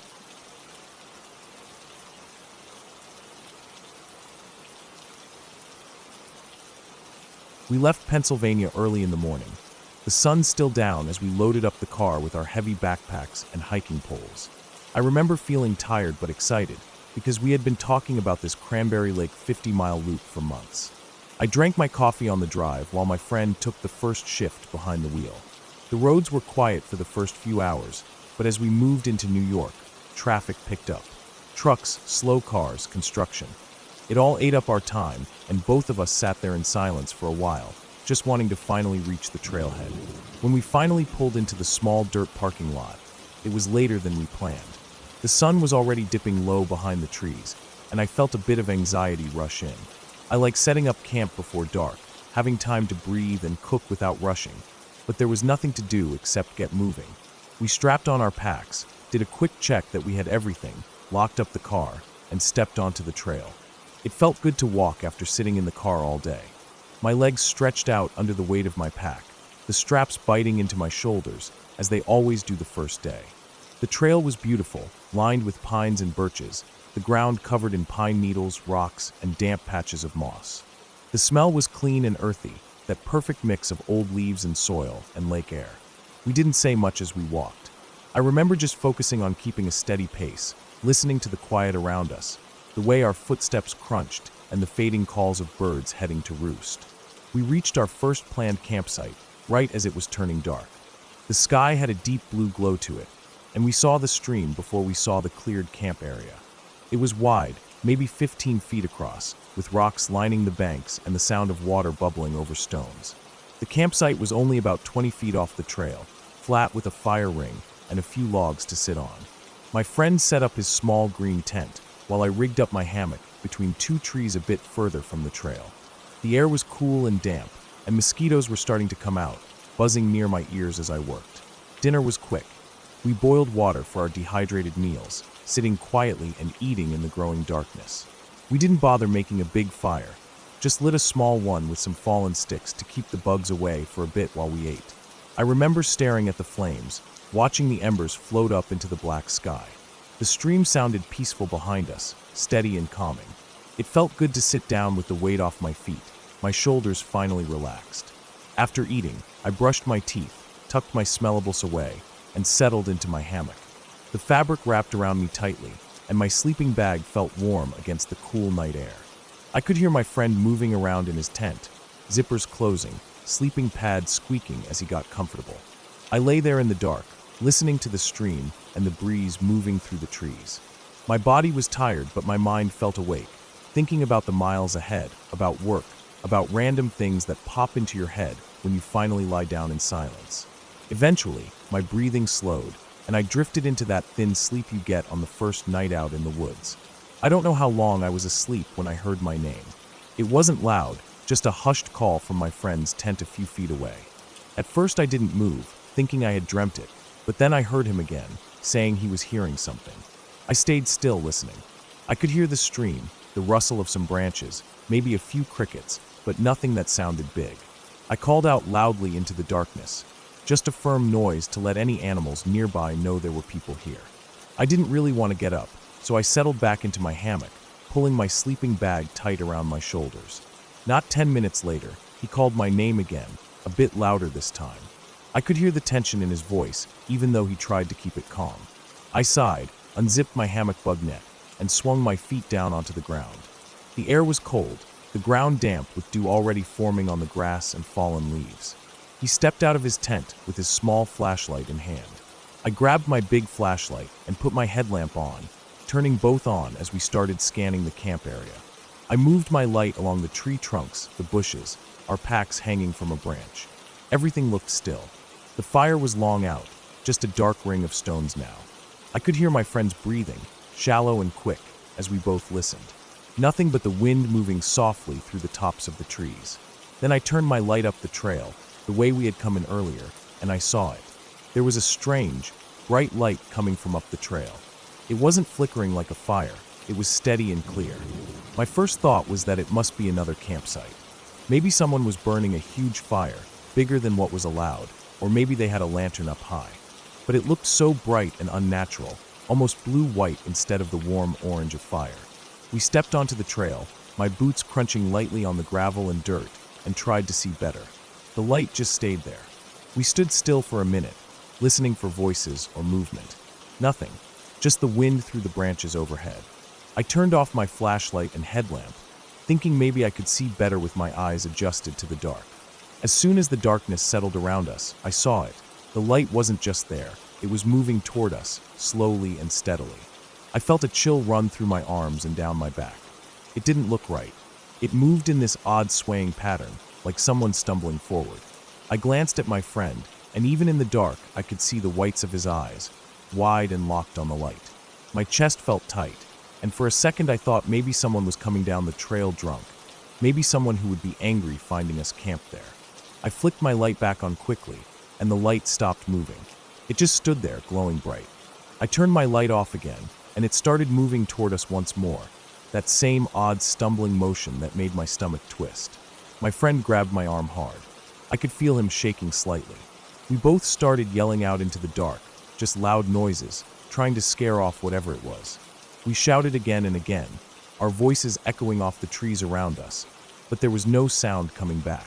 No human voice, no footsteps, no reply, just the stream behind us, and that cold wind blowing through the trees. The light kept coming, moving in that unsteady, eerie way. It looked so wrong, like it wasn't a person walking but something floating, swaying side to side. My mind felt blank and sharp at the same time. Every hair on my neck stood up, and I felt sweat prickling under my shirt even in the cold air. We backed up slowly off the trail, my boots sliding on a patch of damp pine needles, and hurried back to camp. We grabbed our knives out of our packs, my friend putting in his contacts with shaking hands so he could see clearly. I could hear his breathing, shallow and fast, and I felt my own chest tightening. My heart was beating so hard I could feel it thudding in my neck. We stood there for a moment, both of us holding our knives, headlamps on, listening hard to the silence. The wind had died down now, everything so still it almost felt fake. We stepped back onto the trail, slowly moving toward where we had seen the light. My eyes were watering from staring so hard into the darkness. As we moved forward, I finally saw what it was. There, rising above the tops of the trees in the distance, was the full moon. Bright and round, glowing with that pale silver light that makes the forest look like a dream. The movement we saw wasn't anyone walking. It was the branches moving slightly in the wind earlier, making the moonlight shift and sway through the trees. Now, with the wind gone, it stood still, glowing and silent. I felt my shoulders drop all at once. My knees felt weak with relief. My friend let out a long, shaky breath, wiping his face with his hands. We both stood there for a long time, just staring at the moon, the fear melting away into quiet embarrassment. My chest was still tight, but now it felt almost funny, like all that panic had been for nothing. But standing there, in the dark, quiet forest with that cold silver moon shining down, I felt small and human and real. I felt the cold air on my face, the dampness of my shirt, the ache in my calves from the hike, the dirt under my fingernails from setting up camp. I felt alive in a way I never do at home. We walked back to camp, put our knives away, and settled back into our shelters. I lay there in my hammock, staring up at the thin outline of tree branches against the moonlit sky. I could hear the stream bubbling along just as it had before. My friend shifted in his tent, zippers opening and closing as he got comfortable again. I closed my eyes, feeling the tiredness in my bones, my shoulders relaxing into the hammock fabric. The fear was gone now, replaced with a quiet calm that made me feel heavy and warm inside my sleeping bag. I could still see the moon behind my closed eyelids, that perfect white circle that had scared us so badly. I woke up in the morning to birds calling out across the forest, the sun rising pink and gold through the trees. I packed up my hammock and felt the stiffness in my legs as I bent down to roll up my sleeping bag. My friend was already up, making coffee on his small stove, steam rising into the cool morning air. We didn't say anything about the light at first. We just packed up camp in silence, ate a quick breakfast, and headed back onto the trail, the dirt crunching under our boots as we walked. But as we hiked that day, pushing up long hills and down rocky slopes, stepping over fallen trees and splashing through shallow streams, I thought about that night, about how our brains play tricks on us in the dark, about how fear grows so big in silence, in shadows, in the unknown, and about how small and human I felt standing there under that huge cold moon, surrounded by dark, endless trees and the quiet breathing of the forest. We didn't talk about it again for the rest of the trip.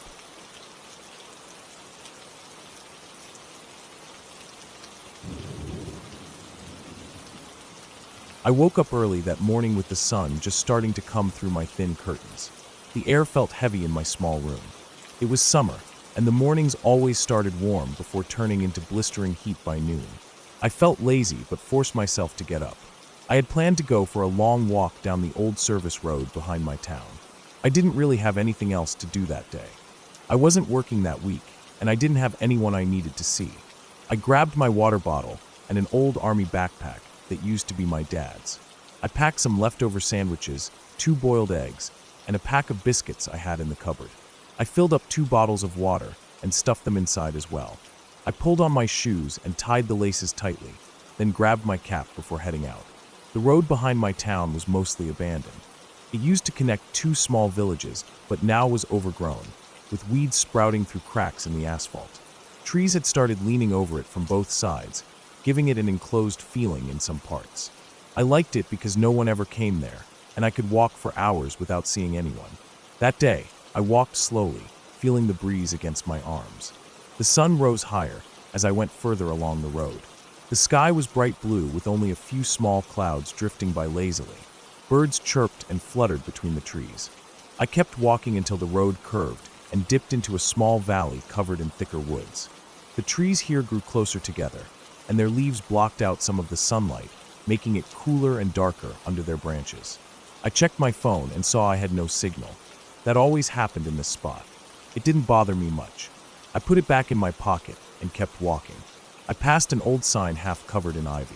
It used to have the name of the next village on it, but now it was faded and unreadable. I stopped to drink some water, then walked on, feeling sweat roll down my back as I moved. My shoes crunched on fallen leaves and twigs. The deeper I went, the quieter it became. Even the birds seemed to be gone now.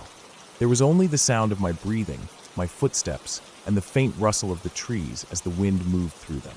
I walked for another hour before deciding to sit down. I left the road and stepped into a small clearing just off to the side where the grass had grown thick. I sat down with my back against a tree and opened my backpack. I ate one of the sandwiches slowly, staring out at the silent trees in front of me. The shadows between them were deep, and I could see small flashes of movement now and then as bugs flew around. I felt calm. After eating, I leaned back and closed my eyes. I must have dozed off because when I opened my eyes again, the shadows had shifted and the sun was higher in the sky. I felt stiff from sleeping against the tree, so I stood up and brushed off the bits of grass and dry leaves stuck to my shirt. I decided to keep walking deeper down the road. I knew that at some point, it ended near a creek. I had never been all the way down there before. The path started sloping downwards, and the trees grew even thicker on both sides. The air felt cooler here, damp, and it smelled of earth and old leaves. I walked slowly, feeling a bit uneasy now. The place was silent in a way that felt heavy. No insects buzzed, and there were no bird calls or rustling of small animals in the undergrowth. I tried to shake off the feeling and focused on the ground in front of me. My shoes brushed away dry leaves, revealing cracked and broken asphalt underneath. After another 30 minutes, I started hearing the sound of water. I knew I was getting close to the creek. The road here was covered in moss, and the trees pressed in from both sides, their roots breaking through the asphalt in places. I saw a gap in the trees ahead and walked faster. When I reached it, I saw the creek flowing steadily about 10 feet below. The water was brownish, but clear enough to see the rocks at the bottom. There was an old concrete bridge crossing it, cracked and crumbling, with weeds growing out of its sides. I walked onto it slowly, testing the concrete with each step. It held my weight fine. I stood in the middle of the bridge and looked down at the water below, watching it swirl around the rocks. I felt a sudden chill on my skin despite the warm day. I looked up and scanned the trees on the other side of the creek. Everything looked normal, just trees and more trees stretching off into the distance. Still, the feeling didn't go away. I felt like someone was watching me. My skin prickled, and I felt a tightness in my chest. I shook my head and told myself it was just nerves. I turned away from the edge and looked down the road. It continued past the bridge, curving slightly before disappearing into the trees. I felt an urge to keep walking, though a part of me wanted to turn back. I crossed the bridge and stepped back onto the road. The feeling of being watched grew stronger. I walked quickly, almost tripping over a broken piece of asphalt. I glanced around as I walked, looking between the trees. I saw nothing but trunks, branches, and shadows. The road here was narrower, and bushes pressed in from the sides. I kept walking until I heard a sound behind me. It was faint, like a stick breaking underfoot. I stopped dead and listened. The forest was silent again. I looked back down the road, but saw nothing. My heart was beating fast, and I felt sweat dripping down my spine despite the cool shade. I turned back around and started walking again, faster this time. Every few steps, I looked over my shoulder. I felt exposed on the road, like something could come out of the trees at any moment. My breathing grew shallow as I walked. I reached a part where the road was almost fully covered by fallen branches and dry leaves. It looked like no one had been here in years. I stepped over a large branch and kept going. The feeling of being watched didn't leave me. It grew heavier, pressing down on me like a weight. I heard another sound behind me, closer this time. It was a faint rustling in the bushes. I stopped and listened again. Silence. I waited, staring into the trees, feeling my chest tighten with fear. I saw nothing. I forced myself to keep walking, but my legs felt weak and shaky. I reached another small clearing to the side of the road and stepped into it. I crouched down behind a tree and listened, holding my breath. For a long moment, everything was silent. Then I heard it again. A slow, deliberate crunch of leaves. Something was walking down the road towards me. I stayed crouched, trying not to move. I could feel my heart pounding in my throat. The footsteps came closer, slow and steady. They stopped near where I had left the road. I could hear breathing now, deep and calm. My stomach twisted in fear. I stayed crouched, barely breathing. I waited for what felt like an hour, but was probably only a few minutes. The breathing continued, steady and patient. I felt sick with fear. I didn't dare move. Slowly, the breathing grew fainter, and I heard the footsteps move away down the road. I stayed crouched, shaking, until I was sure it was gone. I stood up slowly, every muscle aching from tension. I peeked around the tree, but saw nothing on the road. My mouth felt dry, and my legs were trembling. I forced myself to step out of the clearing and back onto the road. I started walking back the way I came, keeping my eyes on the trees and listening for any sound. My steps were quick and quiet. I didn't stop to drink water or rest. The sun was starting to sink lower, casting long shadows across the road. Everything looked darker now. I felt cold despite the sweat soaking my shirt. I walked for what felt like hours, never stopping, always listening. The road stretched on and on, the trees leaning over it like silent watchers. I didn't hear any more sounds behind me, but the feeling of being watched stayed with me the entire way. When I finally saw the curve in the road that led out of the woods, my knees almost gave out with relief. I walked out of the trees and into the open field beyond. The sun was low in the sky, orange and red, casting long shadows across the grass. I kept walking until I reached the edge of the field where the houses began. I didn't look back at the road behind me. I felt sick and dizzy with fear and relief. My legs were weak, and my hands were shaking. I walked back home slowly, my feet dragging with exhaustion. When I reached my small house, I unlocked the door with trembling fingers. I went inside and closed it behind me, locking it again. I leaned against it for a long time, feeling the cold wood against my back. My breathing was ragged, and my chest hurt with tension. I slid down to sit on the floor, my backpack still on my shoulders. I stayed there until my breathing slowed and my body stopped shaking. I took off my shoes and went to the sink to drink water straight from the tap. My mouth felt dry and sticky. That night, I lay in bed staring at the ceiling. Every sound outside made me flinch.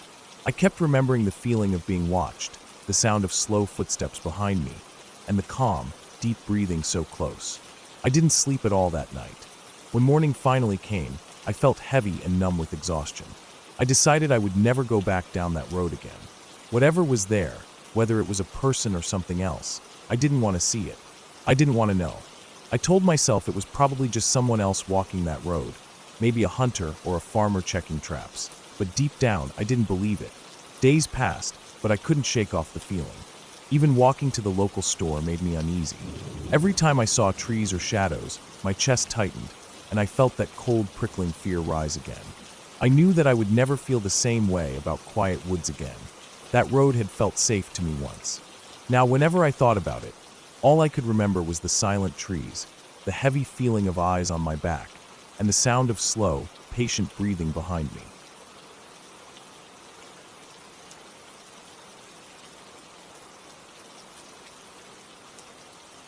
I was working at a small landscaping company that summer, mowing lawns and trimming hedges in a quiet suburban area about 30 minutes from where I lived. My boss, Ken, had a contract with a large estate that sat at the end of a long private road, hidden behind old oak trees and tall hedges.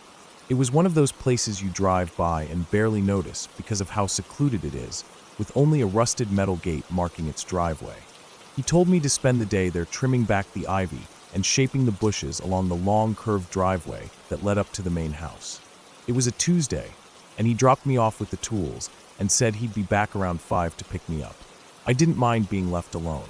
I liked the quiet work, and it paid well enough. The morning air was humid, sticking to my neck and arms, and the smell of cut grass and dirt was heavy around me. I started trimming the ivy crawling up one of the stone walls that bordered the driveway. Every so often, a bird would screech or leaves would rustle, making me pause and look around, half expecting someone to be standing there watching me. But there was never anyone.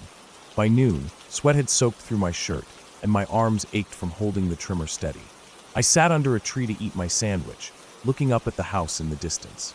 It was a huge 2-story stone house with dark wooden shutters, a wide porch, and a detached garage off to the left.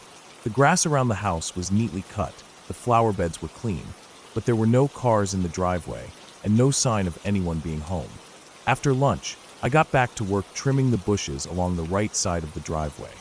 Around 2, I heard a truck drive up the private road behind me. I didn't turn around at first, thinking it might be Ken coming to check on me early, but when the sound stopped and I glanced back, I saw a red pickup parked about 50 feet down the driveway. The engine was off, windows rolled down, and I could see a man sitting inside. He was wearing a dark green baseball cap and sunglasses, just sitting there, not moving, staring straight ahead. I felt a chill crawl up my neck despite the heat. I bent down and picked up a few trimmed branches, pretending to focus on my work while glancing at him every few seconds. He didn't move for several minutes. Then, slowly, he turned his head towards me. I froze for a second, feeling my heart slam against my chest. He didn't wave or nod, just kept staring. I felt exposed standing there in the middle of the driveway with no one else around. Finally, he started his truck, backed up a little too quickly, and turned around, driving back down the private road. I kept watching until the dust he kicked up settled back down, and the sound of his engine disappeared completely. I tried to shake off the feeling that he'd stopped just to watch me, but I couldn't. I kept glancing back down the driveway every few minutes for the rest of the afternoon, half expecting him to come back. Around 4:30, I packed up my tools and sat under the tree again, waiting for Ken to return. The air was still and quiet except for cicadas buzzing in the trees. I felt tired and dirty, itching to get home and shower. At 5 sharp, Ken's white landscaping truck pulled up. I loaded the tools into the back and climbed into the passenger seat. As we drove down the private road, I kept looking out into the woods on either side, thinking about the man in the red truck. I didn't mention it to Ken. It didn't feel like something worth bringing up, even though it had unsettled me. The next day, Ken sent me back out to the estate to finish trimming some low-hanging branches near the garage. He dropped me off again around 8 and said he'd return at 5. The work was easier that day, just some light cutting and raking up leaves. By noon, I sat under the same tree to eat my sandwich. As I unwrapped the foil, I felt that same uneasy feeling wash over me. I turned my head and looked down the driveway towards the gate. The red truck was back, parked in the exact same spot as before. This time, the man wasn't sitting inside. The driver's side door was open, and he was standing next to it, leaning against the hood with his arms crossed, staring straight at me. My stomach twisted, and I felt my face go hot despite the breeze. I looked away quickly, pretending I hadn't noticed him, and shoved half my sandwich in my mouth, even though I wasn't hungry anymore. I could feel his gaze burning into the side of my face. After a minute, I stood up, brushed dirt off my jeans, and grabbed the rake, trying to look busy. I raked up some leaves near the tree, glancing over my shoulder every few seconds. He didn't move, just kept leaning there, arms crossed, sunglasses on, staring. It felt like time slowed down, each minute stretching longer and longer with him standing there. Finally, he got back into his truck and drove off slowly, almost crawling down the driveway until he was out of sight.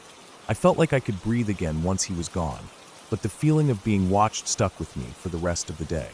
Every rustle of leaves, every snap of a twig made me flinch and look around. When Ken arrived to pick me up, I climbed into the truck as quickly as I could, feeling my hands shaking a little as I closed the door. That night, I couldn't sleep. I kept thinking about the man. Why was he there? Why was he watching me? Did he know the owners of the estate? Was he casing the place? Or was he just some local creep who liked scaring people? My mind ran in circles all night. The next morning, Ken told me to finish clearing the clippings from the driveway and rake out the front lawn near the porch. I didn't want to go back alone, but I needed the money. He dropped me off again at 8. The day felt heavy and gray, with clouds blocking out the sun. I worked quickly, trying to get everything done before noon. As I raked up the last pile of dead leaves near the front porch, I felt the hair on my neck stand up. I turned my head slowly towards the driveway. The red truck was there again. This time, it was parked halfway up the driveway, closer than before, only about 30 feet away from where I was standing. The man was in the driver's seat, but he wasn't wearing sunglasses. I could see his eyes, small and dark, fixed directly on me. I felt my chest tighten. My mouth went dry. I dropped the rake and grabbed my water bottle, pretending to drink while my hands shook so hard water spilled down my chin. He didn't move. He didn't blink. Just kept staring. I bent down and picked up some leaves, tossing them into a trash bag, trying to keep busy. I felt exposed, like a mouse in an open field with a hawk above it. Every time I glanced at him, he was still staring. After what felt like forever, he started his truck, but instead of leaving, he pulled forward, driving slowly up the driveway towards the house. I felt my knees go weak. I stood up, frozen, as he drove past me and parked right in front of the porch. He stepped out. He was taller than I expected, with a wiry build and sunburnt skin. His green baseball cap was stained with sweat around the edges. He walked around to the back of his truck and opened the tailgate. For a second, I thought about running into the woods behind the house, but my legs wouldn't move. He pulled out a long wooden toolbox and a folded metal tripod, setting them on the ground. Then he glanced at me, his face blank, before turning and walking towards the side of the house. I stood there holding the rake, breathing fast and shallow. I waited for him to come back out, but he didn't. After a few minutes, I heard hammering coming from the side yard. I told myself he was probably just a contractor working on the house, maybe fixing something before the owners came back. But the way he'd been watching me the past 2 days didn't feel normal. I worked quickly, raking up the rest of the leaves, keeping one eye on the corner of the house. Around 4:30, the hammering stopped. I heard footsteps on gravel and saw him walking back to his truck carrying the toolbox and tripod. He loaded them up, got into the truck, and drove off without looking at me again. I felt like my whole body had been squeezed tight all day, and finally I could breathe again. When Ken picked me up at 5, I told him about the man and how he'd been there every day. Ken frowned, but just said he was probably another contractor. He told me not to worry about it, but I couldn't stop worrying. That night, I locked all my doors and windows, even though I lived on the second floor of a small apartment building. The next day, I didn't have to go back to the estate. Ken sent me to mow lawns in a different neighborhood. I felt relieved, like I could finally breathe again. But around noon, as I was mowing a front yard near a busy intersection, I saw the red truck drive by. My heart dropped into my stomach. It slowed down slightly as it passed, and I saw him behind the wheel, staring at me. Then he drove off, merging into traffic and disappearing. I told Ken about it again at the end of the day. This time he seemed more serious. He told me to keep an eye out and said he'd call the estate owners to see if they knew him. The next day, I was back at the estate, finishing some weeding near the flower beds by the porch. I kept looking over my shoulder every few minutes, feeling sweat drip down my back despite the cool morning air. Around 11, I saw the red truck coming up the driveway again, slow and steady. My stomach clenched so hard I felt like I might throw up. He parked a few feet away from me and stepped out, looking around before walking to the back of his truck. I stood up slowly, rake in my hand, trying to decide if I should run or act normal. He pulled out his toolbox again and glanced at me. For the first time, he spoke. His voice was low and rough. He asked if the owners were home. I shook my head quickly. He nodded, slammed the tailgate shut, and got back into his truck. He sat there for a minute, staring straight ahead, then drove off without saying anything else. I stood there for a long time after he left, rake shaking in my hands, my heart beating so hard I felt dizzy. I finished the weeding as fast as I could and spent the rest of the day near the front gate, away from the house. When Ken picked me up, I told him what happened. He frowned and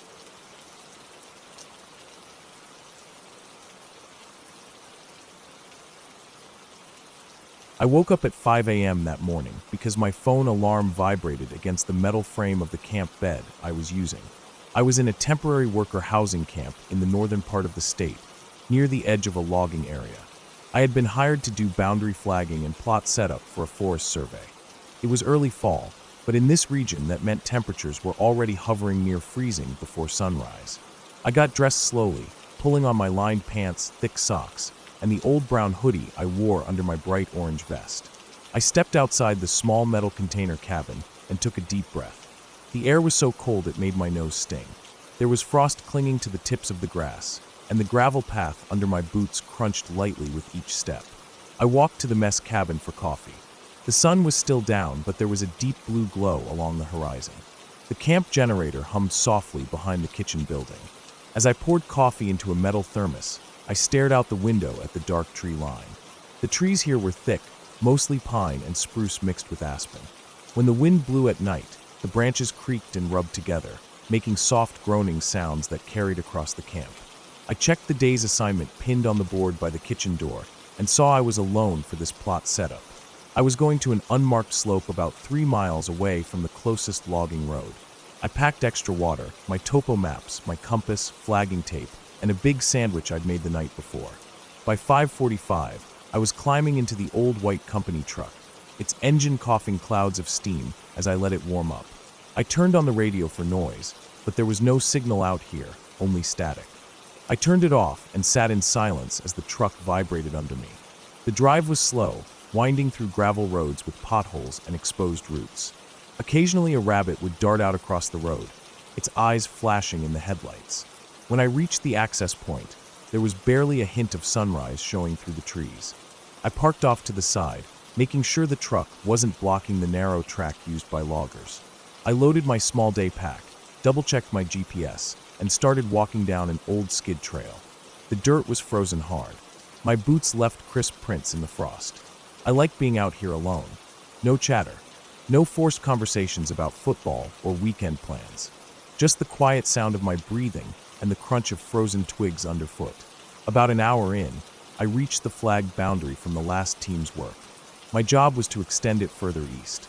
I unrolled a fresh strip of orange flagging tape and tied it around a thin pine sapling, then continued pacing out the slope using my compass bearing. Around 9 a.m., the sun finally broke through the branches, warming my shoulders a little. I took off my hoodie and tied it around my waist, continuing in just my long-sleeve thermal and vest. As I worked, I kept glancing uphill and downhill, scanning for landmarks to note in my logbook. Every once in a while, a woodpecker hammered at a tree nearby, echoing through the cold air. After a couple hours, I decided to take a break. I sat down on a thick fallen log, digging out my sandwich. My gloves were dusty with sap and dirt as I unwrapped the foil. I chewed slowly, staring out at the rows of pine trunks sloping away from me. There was no wind now.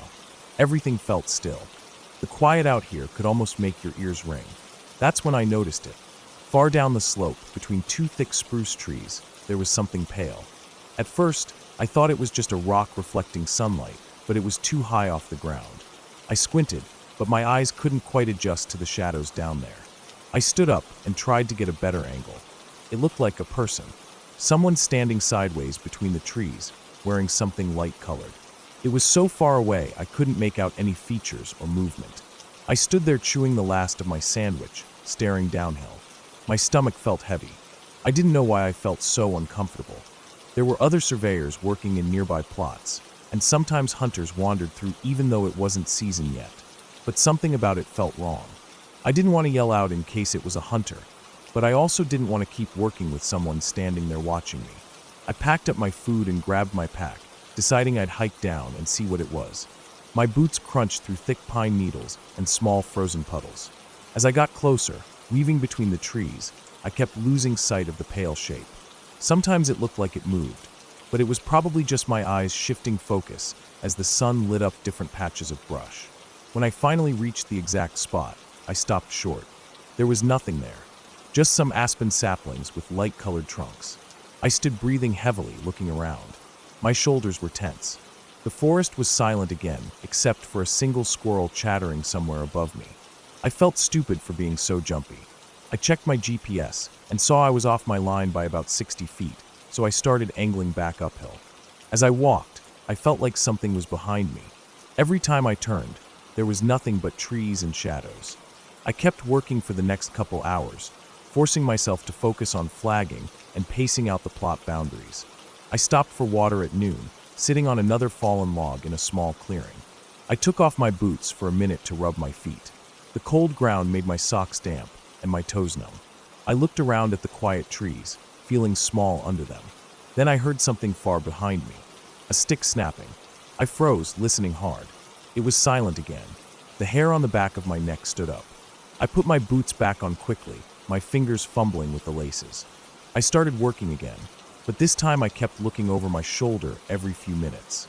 I told myself it was just a deer, maybe a bear, but I hadn't seen any fresh scat or tracks that day. I tried to ignore it, but I couldn't shake the feeling that I was being watched.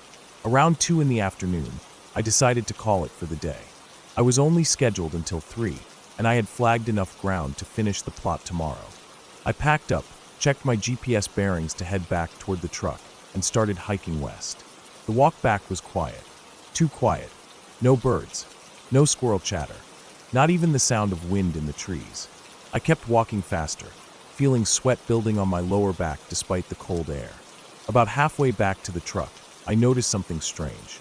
Boot prints. They were faint but fresh enough to still hold shape in the frost-softened dirt. At first, I thought they were mine, but these were bigger, wider.